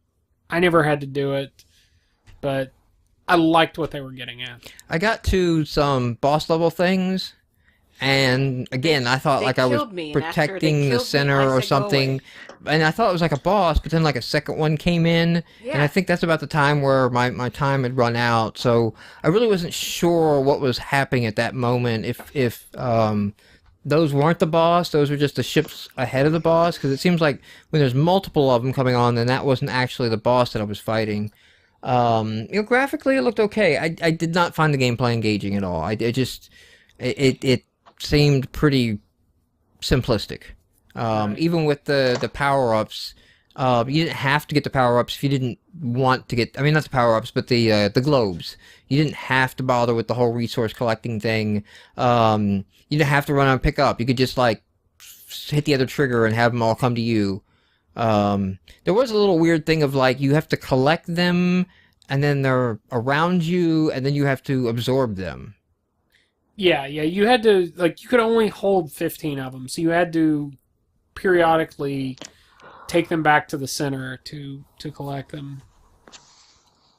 Next one up is Ghost Mine, Dig for Survival. This one was weird. You could get caught on corners while on a straight line. Well, it was a 3D. It almost feels like somebody 2D. started out with I'm going to make my Minecraft clone, and either went this is fucking hard, or I think I'm too late. It actually reminds me a lot of Miner Dig Deep, which was a 2D. It was mining. I think it was actually back before Minecraft hit. Oh yeah, Miner Dig Deep, long time title. Yes. You would dig through, and you would be looking for resources that you could then use. You could sell off in the shop to buy better tools. This kind of has elements of that, but it's very rough. The nice thing about Miner Dig Deep was it had a very Miner good Dig UI. Deep would be the system and complexity of a War and Peace. This was the second page of a Dr. Seuss book. Wow. So I That was mean, harsh. I don't even think it mattered that you collected something. I just started like digging down and digging down, Trying to get and, to the exit. and working my way to the exit, and then like I didn't see I an got exit. pretty close. If you zoomed out and looked around, there was a red thing at the bottom that you were supposed to get to. Okay, because I found a lot of dead ends. I didn't find. Also zooming out to make sure you don't get trapped in the dead ends. But I guess if you were going for the minerals that seem to do nothing. You know, like, I mean, I did not like I could do anything with them. I guess I was just collecting them like for points. You could trade them in when you got to the exit, but that was it. Oh, okay. So getting down to the exit, I overestimated how far I could drop because there was like I can go this really long route, or there's a shaft right here I can try to cut through, and I dropped down half the shaft and caught the block, And almost died. and then was fine, and then I like go for the other one to catch the other block, and that one was like 3 blocks too far, and I was dead. And then I was like, I really don't want to play this again. Yeah, you you have to go. It looks like you're supposed to jump to the map regularly and yeah, to move around, your but I course. wouldn't recommend checking this out at all. No. I'm not saying there are gold digger games, but our next game up is a silver dollar game, Bloody Mary. It's better than I thought it was going to be. After Fatal Seduction, You can I almost thought, say that about every silver dollar game because you go in expecting total shit. But there is some production values that they have, but I think at this point I'm over the cycle. So we started off silver dollar games are shit, and then we were like, they have some production and there's these little interesting tidbits and all that, like they're kind of, and then there was this kind of like, they're doing their own thing and they like what they're doing and that's okay, and now I'm back down of like, no, this was garbage. Yeah, This is like the 5 stages of accepting death, is what Yes. you just described. Yeah, it's the 5 stages of silver dollar games. I mean, this one was like you were supposed to sit there and watch a video of a girl in a mirror who is obviously, whatever. Well, you didn't have to watch her. Oh no, there was a scene, I guess, where I did actually have to click in the mirror. Yeah. But you just looked for something getting darker on the screen, and then you Yeah. clicked that before. I never ran really out. saw anything get darker. You had to play it a little while to figure out what they were doing. All I did was I clicked in the general area of where she was running away from. No, see, that was the And video that didn't. worked about 75% of the time. Now, if you watch, there will start to be a shadow appear Yes, wherever what she's seeing, and then you click that, and then you'll see the blood stain or whatever. the video never really synced up to that. I didn't never find made the that video to be connection. helpful at all. In fact, they seem to, for It's too slow, but it's after whatever it is starting to come onto the screen, but it was helpful. I mean, she was looking all around, so I'm thinking. No, maybe, wait till she goes, runs away, and then she looks back at it. I don't think No. I don't think that tied in at all, because I, think didn't it may notice have been her. Just like luckily, I didn't notice anytime, like on the ones that I couldn't find, because there was one that was like on the bathroom counter, Yeah, and I just wasn't. I was looking at the walls and everything, and up there, like there was never a thing from her where, like she was freaking out at the counter, and I mean there was one where she was standing on top of it. There was like a silhouette on top of her, and so I just think it was random around the screen. I don't think it was synced in at all in any way. what really Maybe I just got lucky. What really bothered me was they did this video, and they knew how long each round would be, but yet it seemed like the video never synced up. Like they would restart the video and she would pop over from one side of the screen to the other. What bothered me is that do they inform the models that they hire to film these little bits who they are and what this is going to do to their career? Like, do they like hey, you may think this is like a fun, interesting gig, but This will scar like you. the only for place life. that this leads to is Maids with Balloons. That's just a gateway to Maids with Balloons. So you're saying this is like worse for their career than doing Yeah. This is a gateway. How could it be to worse for their sex- career? Xbox Live Indie Games is like the witness protection program. It's like At least you they can- provide you a new identity, which you can then promote. Yeah, so you can start again. It's more like getting disappeared by the mafia or something. Our next game that we have is Lumberjack. You run around and you shoot woodland creatures. Throw axes and grenades Chainsaw. and I had a chainsaw. yeah, I got a chainsaw at one point. You have I'm all suing them too. Oh, do you the cute things dying things? violently. They're not. They're The only actually thing not that's that cute in that Well- is the squirrels. 'Cause Yeah. they're the only things that don't fight back. I I played this after having some problems downloading some other games, so I really wasn't prepared for what I was going into. I was just like, yeah, whatever's next. Come on, just work. But it was so bizarre. Like, I would think the concept is hilarious. Like, yeah, there's this hunter who's, this redneck hunter going out and, like, killing these cute little deer and squirrels and stuff with a chainsaw. But I think it sounds much better when you're talking about it. And when you actually see it, it's like, oh, that's horrible, man. Indexes don't have any reach, and chainsaws muck up the screen. When you hear something like this and you hear the premise, you want a Happy Tree Friends level of violence going on. Yeah, it's not even over the top. It's just like... It just sad. splatters. It's just like, oh, okay, yeah, you got a splatter effect. And I say that as someone who eats meat and, is not a member of PETA, but it just... I don't know.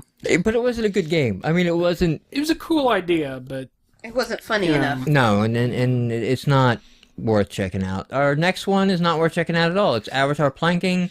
It's a screensaver that your avatar appears in somewhere, and isn't that funny? Look at that. I hoped it was actually going to be a game, but no. I looked around like, where's the game? I thought I was going to get to launch my avatar and get them stuck somewhere in a photo or something, and not even that level of gimmickry. Nope.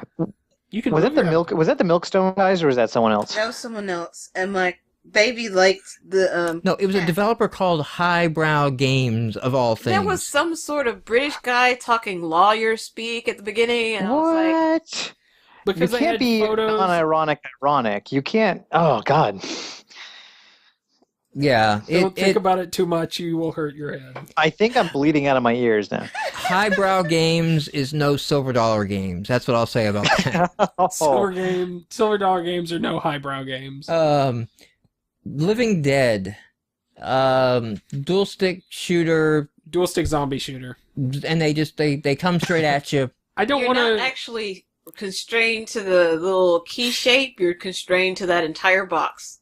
I don't want to be cruel here. Be cruel. Please be cruel. This is a Mike level. This seems like something you would say, but if you have the idea to go out and make a dual stick zombie shooter, go to your computer, your phone, whatever.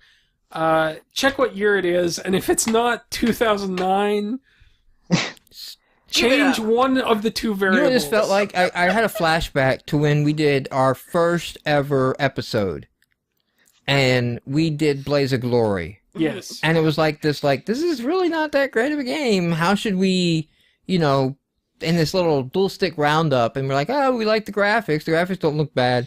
And I'm thinking, now, we would have ripped the shit out of that. Well, at least it wasn't a zombie game. No, it wasn't a zombie game. But I mean, my point is, I've seen so many zombie shooters that it's either change the genre or change the game style. But, yeah, and this one does really nothing different.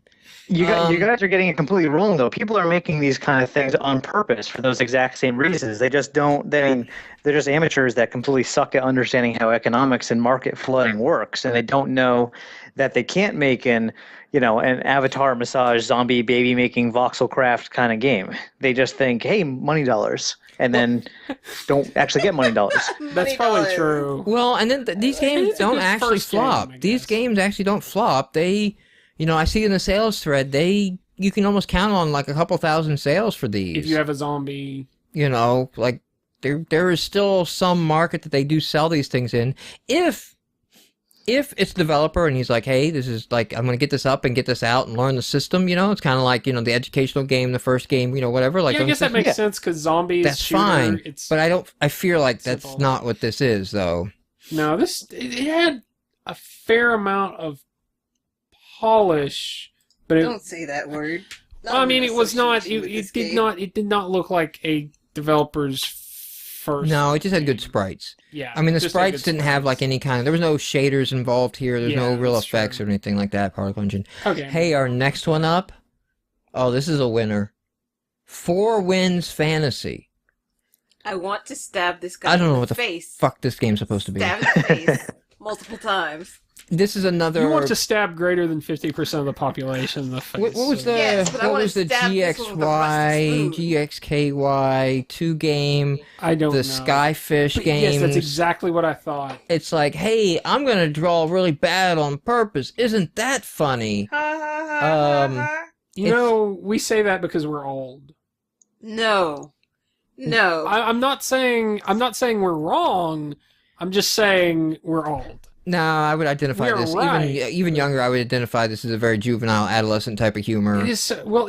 I didn't really get the humor because there's no. It's just bizarre. It's not really like. And it didn't seem to do anything. And it was Nobody almost- talked. It wasn't even. No quests. No, a lot of Well, people talk. A bunch of people talked. Every And- time he says, somebody can talk. But I wouldn't get any dialogue out of them. Like they would be like, I'm just walking around if you press here. the button again, Something- it will I'm either waiting for plan to my go cousin away. to come back. I'm, like no quest queues popped up, no accepts, no dialogue interaction options. I got a monster thing to follow me around the town. Nobody seemed to care. Yeah, I eventually got to the point where you could fight monsters, like you would swing a staff. Yeah, I but got that too. I didn't. Did you get pick it, up and the I was burgers done. out of the trash can? Yes, I did. Our next game up is Unbound.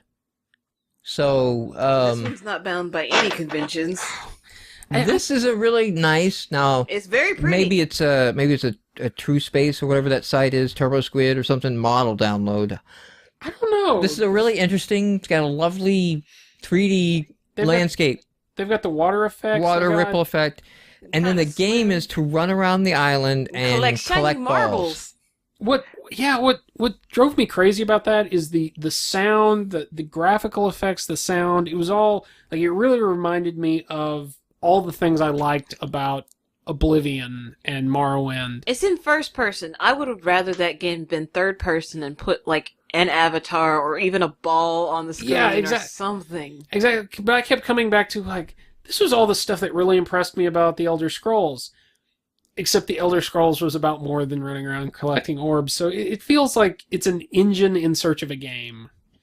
Definitely, and And the thing is, I mean that that the with- graphical prowess, the thing that gives me pause is like, did not match the gameplay controls, yeah, right? Like, the person who can generate all these wonderful effects and everything like that should be able to get the basics down of a first-person control mechanic, and these were like all over the place, very very I feel loose. like they were okay. And no, did you jump? Did you not Yeah. jump? You could drop. Holy crap! Like you could jump to the frickin' moon, and you couldn't like Every time you you couldn't agree tap jump. You couldn't like no, I don't want to jump to the moon. I'm happy with just getting the ball that's like right above my head. And it's like no, you can't tap jump.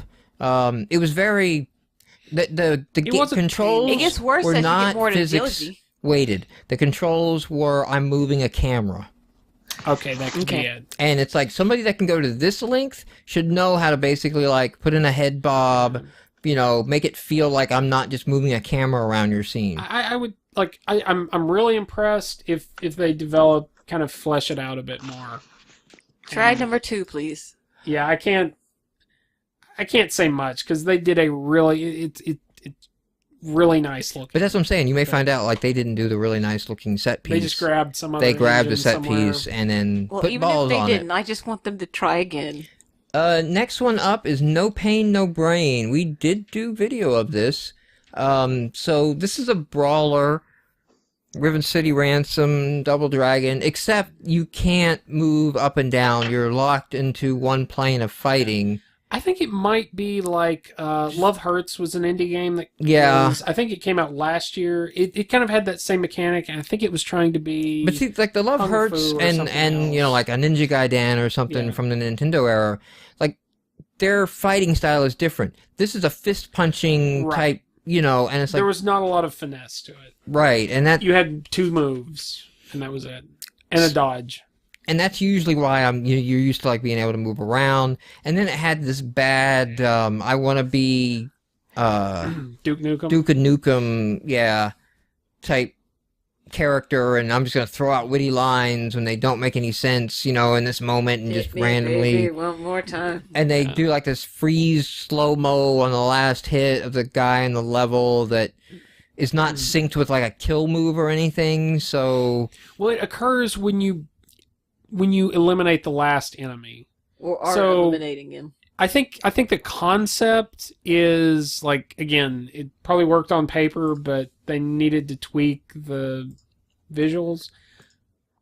It looked kind of neat. And it's the one that was in the year 20XX. Yeah, I mean, it had kind of the quirky sense of humor, and it made references to retro games. But it scrolled with no music. And Yeah. then he warped out like Mega Man. For fuck's sake, people. I think you're nitpicking that. I am nitpicking I mean, and fuck it. I think you can argue that it did not live up to the retro references. Like, some games make references, and it's fine because they're Well, it's better. not. They did not have a cohesive game design here, and it's just more haphazardly of Yeah. like, let's open and say 2020 XX and do the Mega Man opening, and then let's do this, Duke Nukem thing here, and like, it's kind of like it's almost like Unbound in the sense that, like, there are some things that are really good and really polished about it, and then there's some things that are just not. the graphics are going to set you up for a horrible gameplay. You're going to go in and you're going to see the graphics and you're going to think, oh, this might be a good retro throwback, and no. It is not going to be that at all. Our next one is Endless Princess. This is another Force Scroller, Forever Runner, I guess. Well, I don't know if it's a Forever Runner.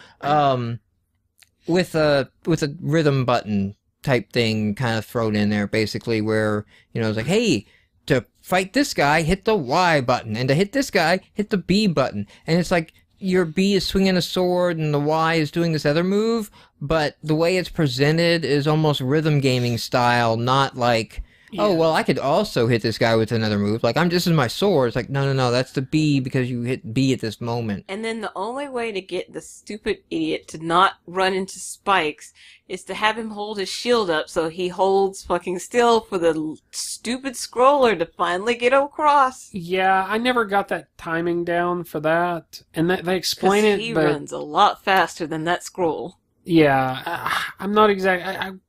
I never figured out that mechanic, and I don't know. didn't For want me, to. that killed it. Maybe, yeah. Got that first set of spikes and it was just like, because it was frustrating. Well, I you're mean, supposed to hold, and then he'll run ahead, and that, I guess, sets him up so he can jump. Right, further, so if you but- come up to the spikes and you're like at the bar that doesn't let you go any further, you can't make it. You're Right. dead, So you've got to like back off that. But you don't control the guy directly, so you have to do what Cicely said. You have to use the shield where he stands in place. Yeah. And it's not even A intuitive. long time. No, Yeah. it's not. It's not And intuitive like, oh, so I hold the shield, then I jump. If you like the genre, you might want to check it out.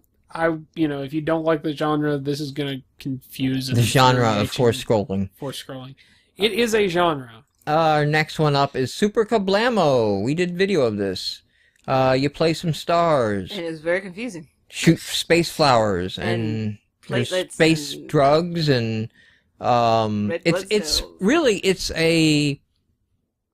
an evolution. It's a step. We did video on this one. It's not totally horrible. It's an interesting though. take on Centipede. That's a high compliment from you. This week it Yes. is. It's a take on Centipede. You only shoot up, so you can't shoot all Yeah. directions, and you kind of have things moving their way down at you. I didn't read it so much as Centipede, although it's a multiplayer shooter, which is a cool idea. So if you imagine but- Centipede and you could have multiple Yeah. ones up there, although instead of having like one Centipede come down, there's like 20, 30 things going on the screen at once. There's power-ups and different weapons and attacks, but it does suffer a little bit from the too much syndrome. A lot of glowy special effects. Look at all my particles. Look at all this. It's like, Yeah. I can't tell what is background and what is, like things I have to dodge. Yeah. So, I mean, when we play on the video, like, I'm just kind of like holding down the trigger and moving around the screen and just trying not to run into anything. I'm not trying to aim for anything, Yeah, no, I agree. I need to watch the video to see what I died from a couple of those times. 'Cause I don't know. Our next game up is Paddle Wars. And, no, it's just straight breakout. Yeah. There's no war about it. No, it's. There's no story. There's no real good graphics. I think, and I know we've panned Dude, other if you got the itch to do Breakout this, break out your BlackBerry and play some Brick Breaker. Yeah. And then go like, oh yeah, I don't need to do this. Wizorb or Wizorb. The Totally. thing that bothered me about this game, Iron Ball, definitely. The thing that bothered me about this one is they tried to do power-ups, but it felt like the ball was always moving too fast and at too sharp an angle The ball for them moves to too matter. fast, and the power-ups don't. The power-ups also move too fast. Your power-ups should move a little bit slower, with the bad power-ups moving even slower than that, so it's easier to catch the bad ones. Yeah. Our next one up is Oto, O-T-O. Dylan, you know what I'm going to say on this one. Asteroids movement mechanic. Asteroid move mechanic. I had So the same problem. it's You're trying to maneuver almost through a maze, really. Yeah, you look It's like almost a mouse. racer type of. And if you get into the little dark spots, Concept. it tries to hurt you. But I didn't get too far in it at all. Just trying to like launch myself, because it's not like you fly like asteroids. You have to like launch yourself. You're fighting against gravity, and because of that, you can only thrust upwards. So And then you land, and then you launch stuff again. You land, you launch stuff again. And I would just like hit something, ricochet wildly back. Like Were you I'm only going like using 5 miles an hour. I hit this thing, and I'm going 55 miles an hour directly backwards. It's like I don't understand the physics of this I went at into all. a little tutorial safe section. Still almost died in that, but anyway, it was educational. And I got a good ways in this quote unquote story line. I don't know. It felt like there was supposed to be. Are you a going story. anywhere with this? No, not anymore. Okay. That's next. Miner Man is next. We did video of this one. puzzle game. This is a puzzle game. The mechanic here is that there are these boulders, and once you dig out these boulders, They go roll. they're going to roll in a certain direction. And so you have to be careful not to get them rolling in a direction that might block the puzzle and then you can't finish it. My complaint with many of the Xbox Live Indie Game puzzle games stands here in that it didn't really present a challenge. Like, there need to be more thought put into the puzzles, because I could just kind of just veg out and randomly, oh, there, it solved it. Oh, there, got through that one. Yeah. Oh, wait, I shouldn't go left first? Okay, I'll go right first. Oh, now I got out, Yeah, I'll agree. It was easier. I kind of liked it in that sense because I could play it kind of mindlessly, and I wasn't, like, just. That's not a good thing to say about a overwhelmed. puzzle game, though. Like, I Well, like your no, puzzle it's game not. because I didn't have to think hard. It wasn't like I did have to think. It wasn't that I didn't have to think at all, but it wasn't just like mind-numbingly painful to play early on. What I liked about it, and the reason I suggested we do video of it, is the mechanic that they're using is something I haven't seen anywhere else. So this actually does feel like real, innovation. Again, puzzle game on Xbox 360 or Xbox Live Indie Games. Our condolences. Next one up is Lightfish. This is I know it as Quicks. I don't know. There's been another one we played on the Indie Game Service. I know it as Quicks from the classic Game Boy. And Whenever I say we should do video of something, and you know that it is a clone of something, tell me, because I thought this was like, oh, that's new. this is miraculous. Yeah. So it's basically one of the games where you have your box and you got your little guy, and you try to draw a line and claim territory until you claim a certain percentage of the game. It's for what it is. It's not bad. For that kind of gameplay. It offers some power-ups and some variants and some interesting options. And nice graphics. This is not something I wanted a console. This was on my Game Boy. This is a I got a minute or two to kill type game. It isn't a sit down and play long stretches. So I mean, I'm not interested in playing this further on the Xbox. But we did video of it, and like I said, if you may have an interest in this one. Our next one up, Castle of Pixel Skulls, and this just seems to be like a cash-in on the Aban Hawking and the 1000 Spikes, or platformance, or the Temple platformance, Castle Pain platformance. Hard as fun. Well, the single map, navigate the one room, go to the next level thing, but the levels weren't challenged. Like, And it didn't I screwed up reset. on one simply because I stopped really caring, you know? Yeah, I'll agree. They were frustrating, but they weren't like, oh, now I have to really think about this. They were like, surprise, there's a spear shooter here. Yeah, it's like, this is not a tired idea. This is not an overworn genre. It's just that You have to do it right, otherwise you sucks. didn't polish or sit down and play this. You just kind Yeah. of slap something together really quick. Well, it takes more than just a gotcha to make a good Because it looks hardest fun fine, platformer. it just wasn't designed well. Yeah, it's definitely the art of those games is in the level design, and this is lacking on that. I mean, definitely with the platform experience, he has one freaking level for the whole game. So level design is key if you're going with one of those. Avatar Tower is the next one up, and this is just, jump as high as you can get. What do they call it? Doodle jump? Doodle jump, I guess. Yeah, And then It's a like- bad dual jump. Is It's a what bad it one. was. Next one up is Sensory Overload, and so this had an Sensory idea, underload. but I don't think, like, this would be one of those things that should have been killed, like once you get the prototype up. So the idea is that, like, again, asteroid control physics. Kind of have, like, once you tap it, you're going to keep flying in that direction. Don't keep tapping it because it'll keep accelerating. And the world is dark, and you have this little one flashlight that you use the right thumbstick to kind of look up and down and Right see thumbstick. what Use the the level looks triggers. like. Yeah. And you're trying to do that while navigating. Interesting in concept. You play it, and it's like, this is pretty frustrating, and I don't want to do this. I hit a isn't- spike that I didn't see because it was behind the spike that I saw. Whoa, are you okay? Hello? Echo. Oh yeah, we're getting feedback off of Alex. Or echoes. Or at least I am. Or at least I was. Now we're hearing a car. All right. Hello. Hello? Oh, there he is. Alright. Were you in a car? Is that better? No. I just moved from my desk to the couch and laid down. Ah, okay. Do you have like multiple access points or something? I don't think so. Oh, okay. I didn't know if like the Wi-Fi jumped access points or something. Oh, my Wi-Fi. It's like I live in a place the size of a shoebox, and I still have Wi-Fi issues.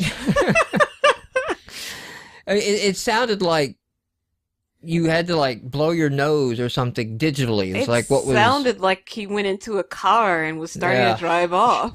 I did not do either. I don't even know what that was. I uh, was just kind of like sitting here quietly. Aside from me moving and sitting down, that was the extent of it. you know what? Microsoft bought Skype, and Now it's shutting And it's down. gone to the dogs. yep.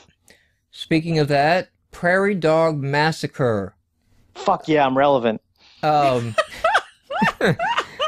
It's a sniper game basically. I didn't like it. No, And it's not a very good one. the mechanics seem to be like you move around the screen and then you zoom in, so that's what it's. Yeah, it's a offering more constant than like your zoom normal in, zoom out Yeah. to try to look and but the prairie dogs really pop up fast, but And it ends very quickly, it does and it tries to upsell you for more bullets. very fast. In fact, was that the one that You shot like 4 Yes. times and then you had to when buy you the run game. out of bullets, the right trigger becomes the buy button?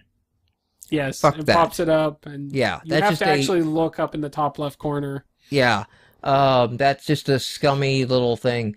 Our next one is Last Dragon Standing, and It gave me promise. And oh, it had such hopes. I mean, like the way they were setting it up, and I like was thinking, we're gonna battle, free the dragon god, and battle.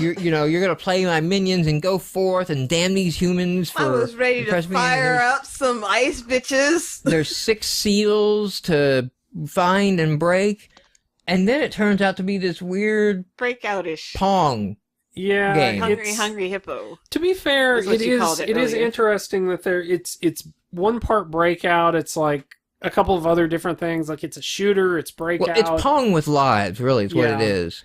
and there are You have 5 eggs or 5 or 6 eggs underneath you, and you got to keep the other people from killing them. you're trying to kill off the other creatures while at the same time dealing with the humans who are firing at all of you. if Neat you concept. remember an Atari game, Warlord, very, very similar. Okay, I've never played that, so... Sorry, I'm old. Well, no, I've played Atari 2600 games. I think that kind of ruins it for me. Ironically, Again, it's though, in a hipster-type setting. wow, this is kind of... No. I mean, my parents had an Atari before I was born, but I mean, I played it before I got the Nintendo. I mean, that's what I started on. It's in the 80s. I lived through the 80s. Where do you...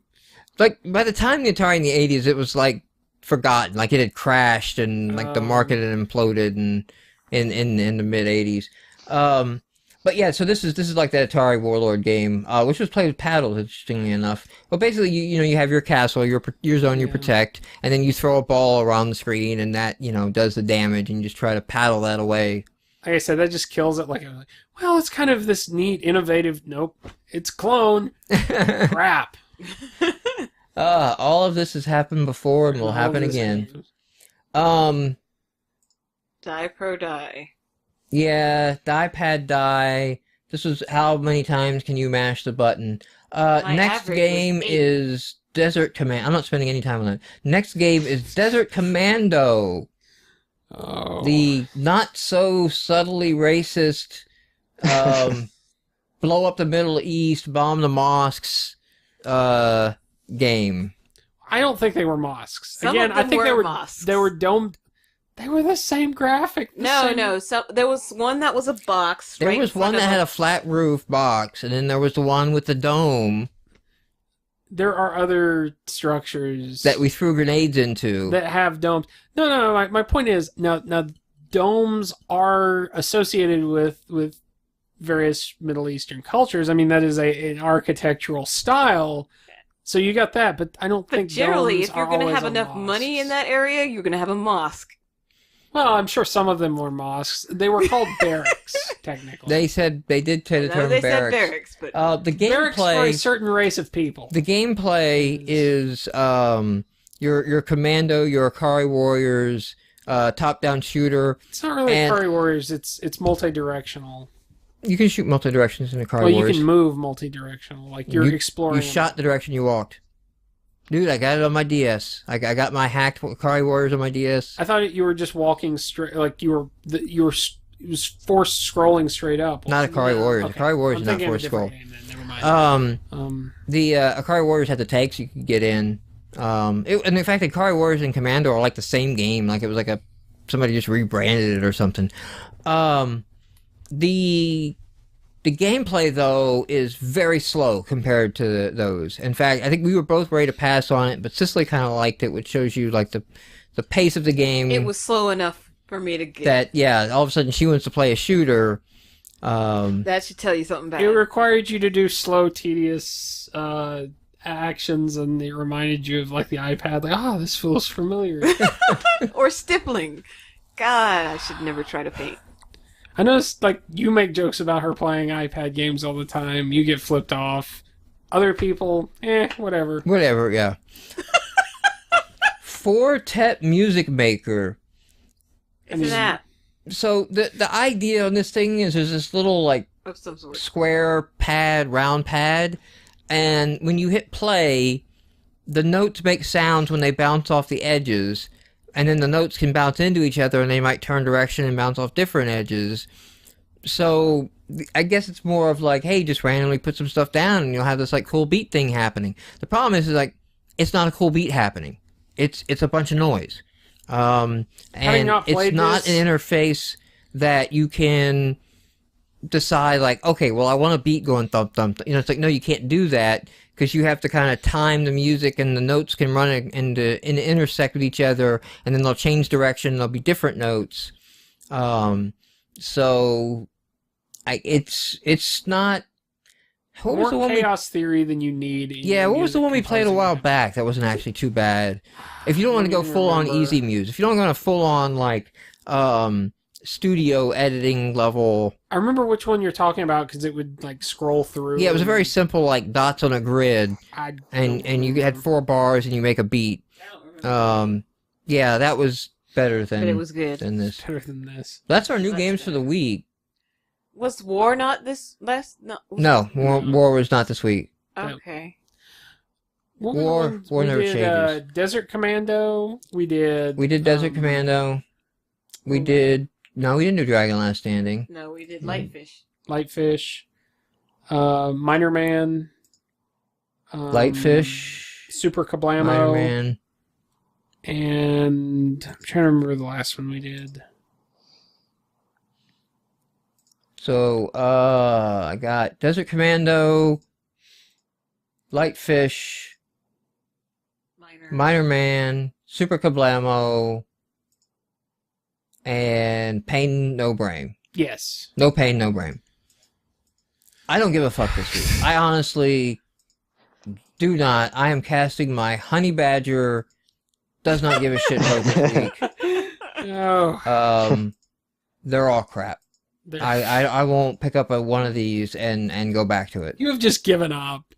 I tell you what this is. Like, this is, like, you missed a week, and you're like, man, I don't have to play any games, and now you're coming back, and like, I'm having to play games. I played last week. You were out last week. You were the one who got to take the vacation week. I was the week prior to that. And but once you do that... Once you do that... The taste of freedom. Oh, we are horrible people. Yeah. We are what is wrong with Xbox Live Indie Games. Yeah. And society. You know, in the... No, I don't think you're what's wrong with Xbox Live Indie Games. Woohoo! Well, we tried so hard when we started. We tried very hard to not be the jaded one who just rips every game. And to be fair, as many games as we play, I don't care what platform you're on. If you're playing that many games a week, you're gonna stack. It's gonna be rough. But yeah, we didn't want to be that jaded reviewer who really they're not reviewing the games anymore. They're just like figuring out what fun puns and rips can they come up with, and it's just a self-indulgent. We're not to that point, except you do take great pleasure in Well, the podcast is a lot more liberal. When we did written reviews, we were much more forgiving. Well, no, we were much more polite, and I remember we used to say, like, if you have negative points in the game, you know, you've got to wrap them in a constructive criticism. You basically got to say something. I think we've seen the negative points so many times that it's just. I like that you gave the speech about not being jaded with the beer in your hand. It just seems like, you know, exactly. Yeah, very Winston Churchill of you. No, it seems like more like I gotta drink because it's the only way I can deal with this. That's crap. Exactly, yeah. So Desert Commando, Lightfish. What are you guys doing? I mean, if I was to throw one out, I just closed one. Miner Man. I would kill Pain. Yeah, part of me I like the style, but. Yeah, I wanted more from it. I got to that boss fight, and I'm just like, no. This is tedious. No. That boss fight just killed it. It's got the chops for what it's trying to be. Like, you have to figure out the pattern. You have to figure out what moves let you dodge his attacks and stuff like that. Lightfish looked okay. Desert Commando's too slow. Miner is too easy. Has my puzzle complaint of easy, but it does say 60 levels. I mean. Again, that's one downside of reviewing off the trials is that when you got 60 levels, you have plenty of time to ease somebody in. I'm gonna say, but we weren't seeing like new game mechanics introduced. I don't think there are any, and that could make the 60 levels get old very quickly. Yeah, for a puzzle game, it's not mixing it up. So, I mean, yeah, if I was to say, I think Lightfish kind of had. Yeah. I liked it. It's a ringing endorsement if I ever heard one. You could do worse. Yes, you can, because we have done that. We have. Remember the bike? The bike. Make like a bike. GMY, CMY, whatever. We didn't make that game of the week, though. No, but it was we played bad. it. Oh, we played it. We played No, I'm saying, like, you could do do worse for a game of the week. Oh, okay. Winning. And I think we have had worse weeks. We have had great weeks, too. We have had hard games to pick from. And we're going to stick to this because we're going to be able to sit back and go, Game of the Year, we at least touched every trial. Yes. And we should be able to have a pretty good Game of the Year.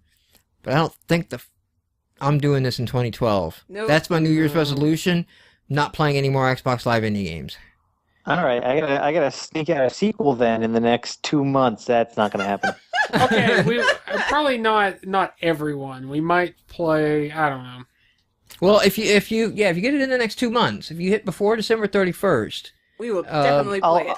I'll tell you what. This might be an opportunity for GameMarx to go into uncharted territory and review a PC game. That's probably the only thing you'll see in the next 2 months, unfortunately.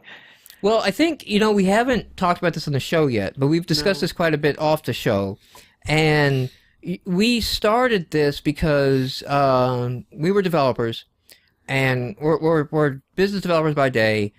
Let's do games. Let's get together. We're going to do games. We're going to get together. We're going to egg each other on. And we're going to make sure we ship finished games. And we released one out there. But by the time we had released a game out there, not only did we make mistakes in our own game, but we had a bigger picture of where Xbox Live Indie games were at. Yeah. And when we released it, we thought like, hey, there's 40 million, bazillion, whatever live accounts. And so What's there's the initial rush of like, holy crap, I'm running code on a console? and there's the recording running on Oh, yeah. console, but I have dreamed of this since. But the what my Nintendo- point is that we thought there was this vibrant, diverse ecosystem because there's all these, accounts, and There is not. there's not, and it's not promoted well. So we made the decision, basically, like, let's start GameMarx and let's on the try to build a promotions. review site.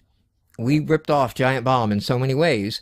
And basically like, no, let's pull out all the stops. 720p video. Let's podcast. Let's, write reviews. Make sure they're 500 words in length. Let's, do all these things and just treat it like it's a real game service alongside the rest of them and specialize in it. Now, the plan had always been, we thought, I still believe, that Xbox Live Indie games could take off like a crazy rocket if Microsoft would fix some of the basic issues. A few issues, like, for the example that I think we'd use, if Microsoft put achievements into indie games and did nothing else, that gives the incentive for the gamers to go start checking them out. It gets crazy popular. Boom. GameMarx is awesome because, hey, all of a sudden everybody wants to know about indie games. We can begin offsetting revenue with advertising, or maybe we get wild crazy lucky and we join IGN or our network of sites or something, and the goal was to replace the day job. I that's always never what it really is. thought that GameMarx was going to replace my day job, but Well, I mean, At that's kind of the least- goal of Funkworks. It's like Yeah, to get something but up that at replaces. at least I looked at it in the sense of if this raises Xbox Live Indie games to, if we help promote it, then, when we're ready to make our next game. And that's the second thing. It gets promoted. Yeah. We can make another game. The market is diverse, so we can go in there. Now, at this time, it's pretty obvious it's not happening. yeah. It's pretty obvious at this point to hold out for that. And you can tell we've already scaled out of things. We don't do written reviews on the site anymore. No.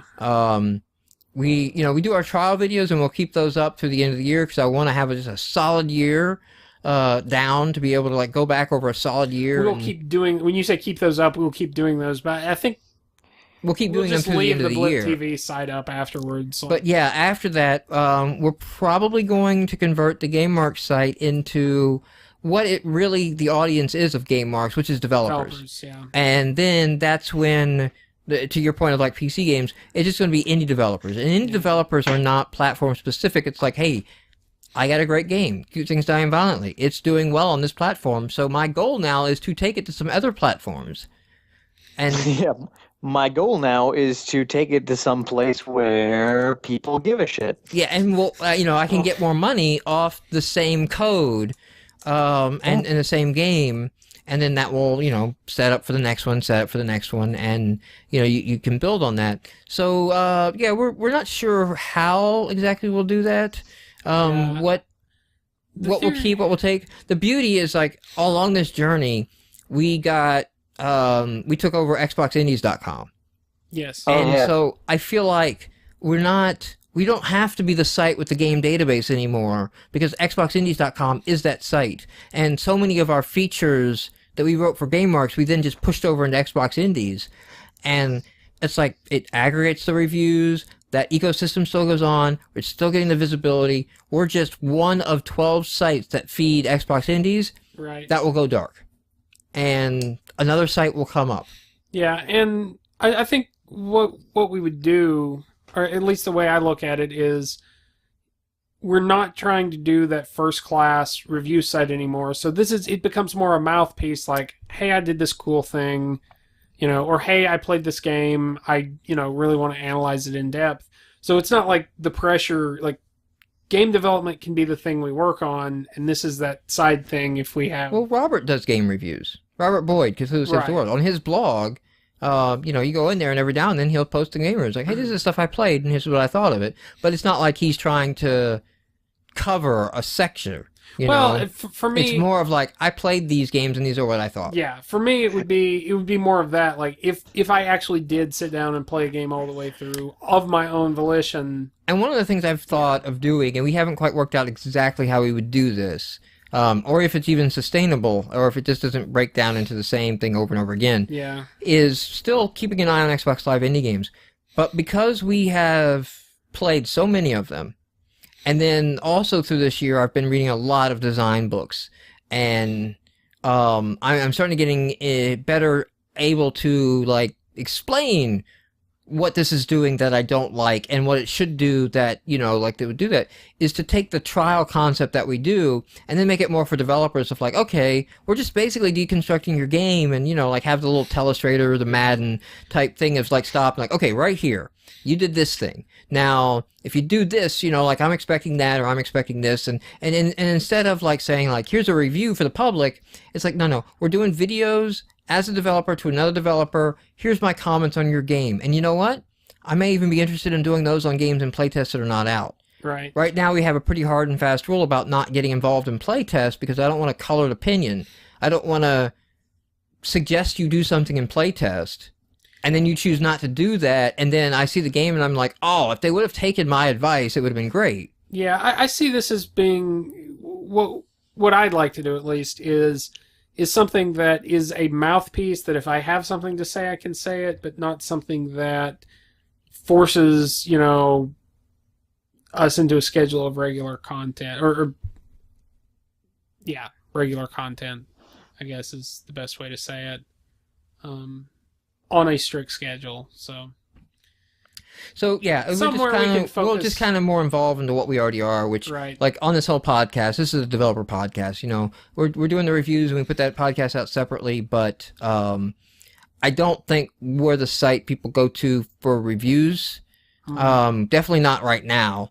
I think that some of the other sites that are out there that are doing really good, the BBG TV, Armless Octopus, the guys that aren't developers that came at it as hey, we're reviewers and we're gonna we want to review games and we're gamers.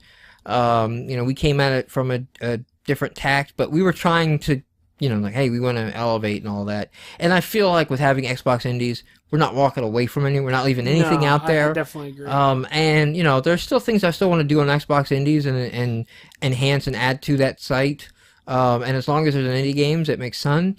I love playing with Azure. I love having the website that I can develop to and build these features into. That's kind of fun.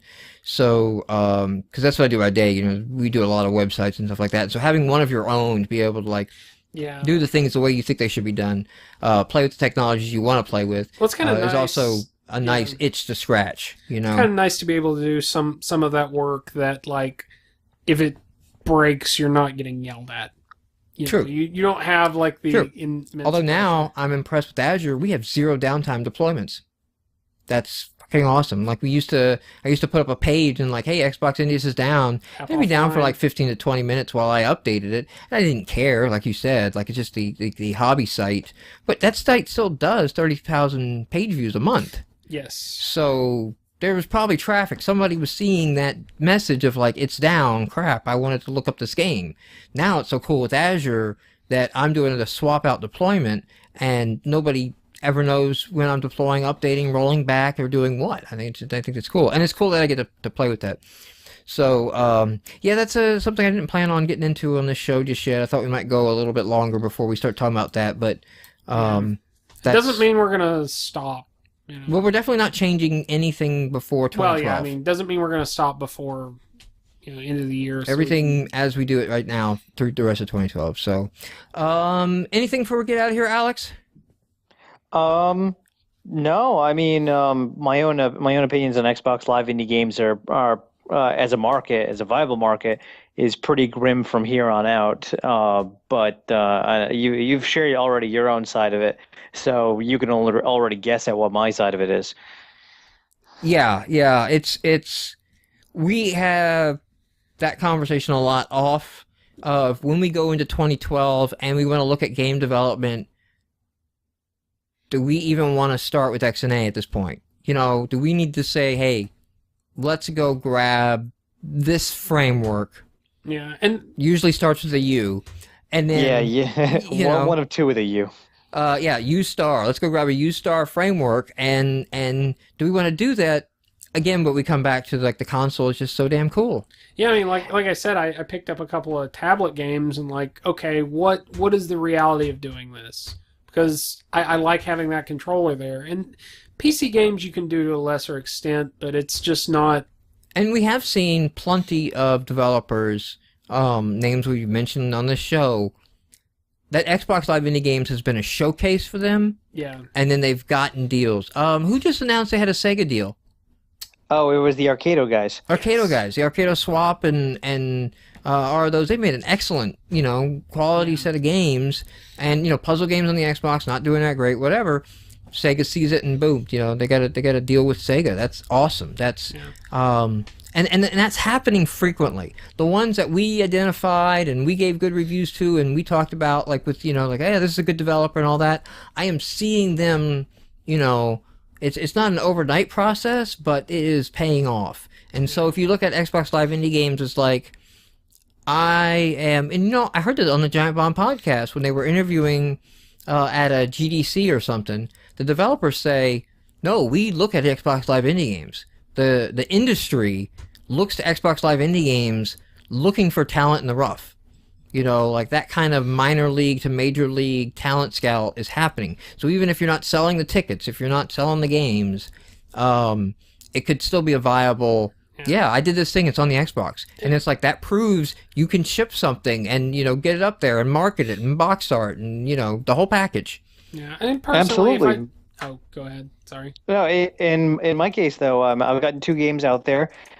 Q Things has done so well, and I've got an engine in place now that I can put out a sequel that wouldn't just be treading water. I could actually load it up with content running off the existing framework that's there. But after that, I mean, unless publishers are knocking down my door, I'm gonna take my ball and go elsewhere. I can get that same attention on the PC. Like I said, it's too early to start looking at mobile and stuff like that. But I could get that same attention on the PC while also having more commercial options for a bigger install base. So Xbox Live Indie Games is cool in that you can be a bigger fish in a small pond, and I'm not going to deign to say whether or not I'm a big fish, but actually I'll come right out and deign to say no, I'm not a big fish. But it's like how everyone wants to move to New York and try to make it big. Yeah, move on up to the PC and try to make it big. If you got the goods, people will notice. Yeah, definitely. And Smilertune in chat is basically saying like, why don't we cover all 3 and XNA, Unity, UDK, and review those games? What we're saying is we're not going to be reviewing games. We're going to go back to being developers. And in fact, I don't see us focusing on like it's going to be opinionated in the sense that we're going to talk about what we're doing, not necessarily like we're a Unity site. It's basically going to become developers with blogs, and we're doing the development in development games. Like one thing I've thought about is like maybe GameMarx is where we put all the posts that we've set up on like all the the side projects that we've got going on, Draco Wing and Captain Dubstep and things like that. Whatever else. Yeah, and I'll be honest, like the primary reason I would develop a game is because I want to see, like I played games as a kid. There are specific games that I really like. I want to make games that kind of live up to that. To a lesser extent, I mean, I'm not looking to get rich off of it, but hey, if I can target a platform where that's more of a possibility, I would, but I'm not completely sold on mobile, so I don't just want to jump out and go like, So to end this too, though, Multiple Rasket, just to put a button on this, Rasket said, "I hope you guys still do a podcast. We will always do a podcast. Yeah. We did a podcast as Funkworks, as Feel the Funk. I think we'll keep this called GameMarx, and we will continue to do a podcast. I love doing a podcast. It does not take that much time, actually. We've got it down pretty much to a science, and we also need to get together at least once a week and, face to face talk and chat, and it gives us the excuse to do that. So we might. One idea would be to cut back on, maybe do a bi-weekly podcast, and that way we have more time to discuss. Maybe, yeah. It just depends on how things go and where we reorder, but we will have a podcast for sure. Podcast. That's something I just enjoy doing, and I just whatever we're talking about. So, I want to thank you, Alex, for coming on the show. Yeah, thank you so much for having me. I really had fun. All right, man. Well, best of luck getting cute things on the PC, and maybe I'll tap you or send a curious. I'm curious to know how sales go for Indievania and Indie City. As these guys get started, the big thing is can they get traffic to the store? Yeah. It's niche, so we'll see where it goes. It's niche, but PC loves niche sometimes, so it can go really, really well, and I hope it does. Yeah, actually, I just thought right now, we were talking about exposure and shit like that. I should also focus on trying to get it on Indie Pub. Those guys have so much exposure from, going through bankruptcy right now. A lot of attention. What do we subscribe to? Games Press? Yeah, Games, and you must. I think with an S. Games Press. Games Press. You can pretty much go there and register and put out a press release, and every major news outlet will be covering. We'll have a feed of everything posted there, so that ups the odds too if you're looking to get some publicity coming out. And they don't let you filter the feed, which actually quite irritates me. I can't even filter by platform. I get the email box, and it's everything. Every day. Did you get my last Games Press email? The one that was basically a Nigerian scam email? I don't read the Games Press email that often anymore because it's everything. It's every freaking screenshot that Battlefield has put out. What's that? I think I vaguely remember that one about the Nigerian. I try to write really funny press releases. I got a Nigerian scam one out, so the next one is going to be a pharmaceutical one listing all the side effects of playing my game. Nice. All right, everyone, for tuning in. Thank you for tuning in and listening to the show, and we're going to do this again in a week.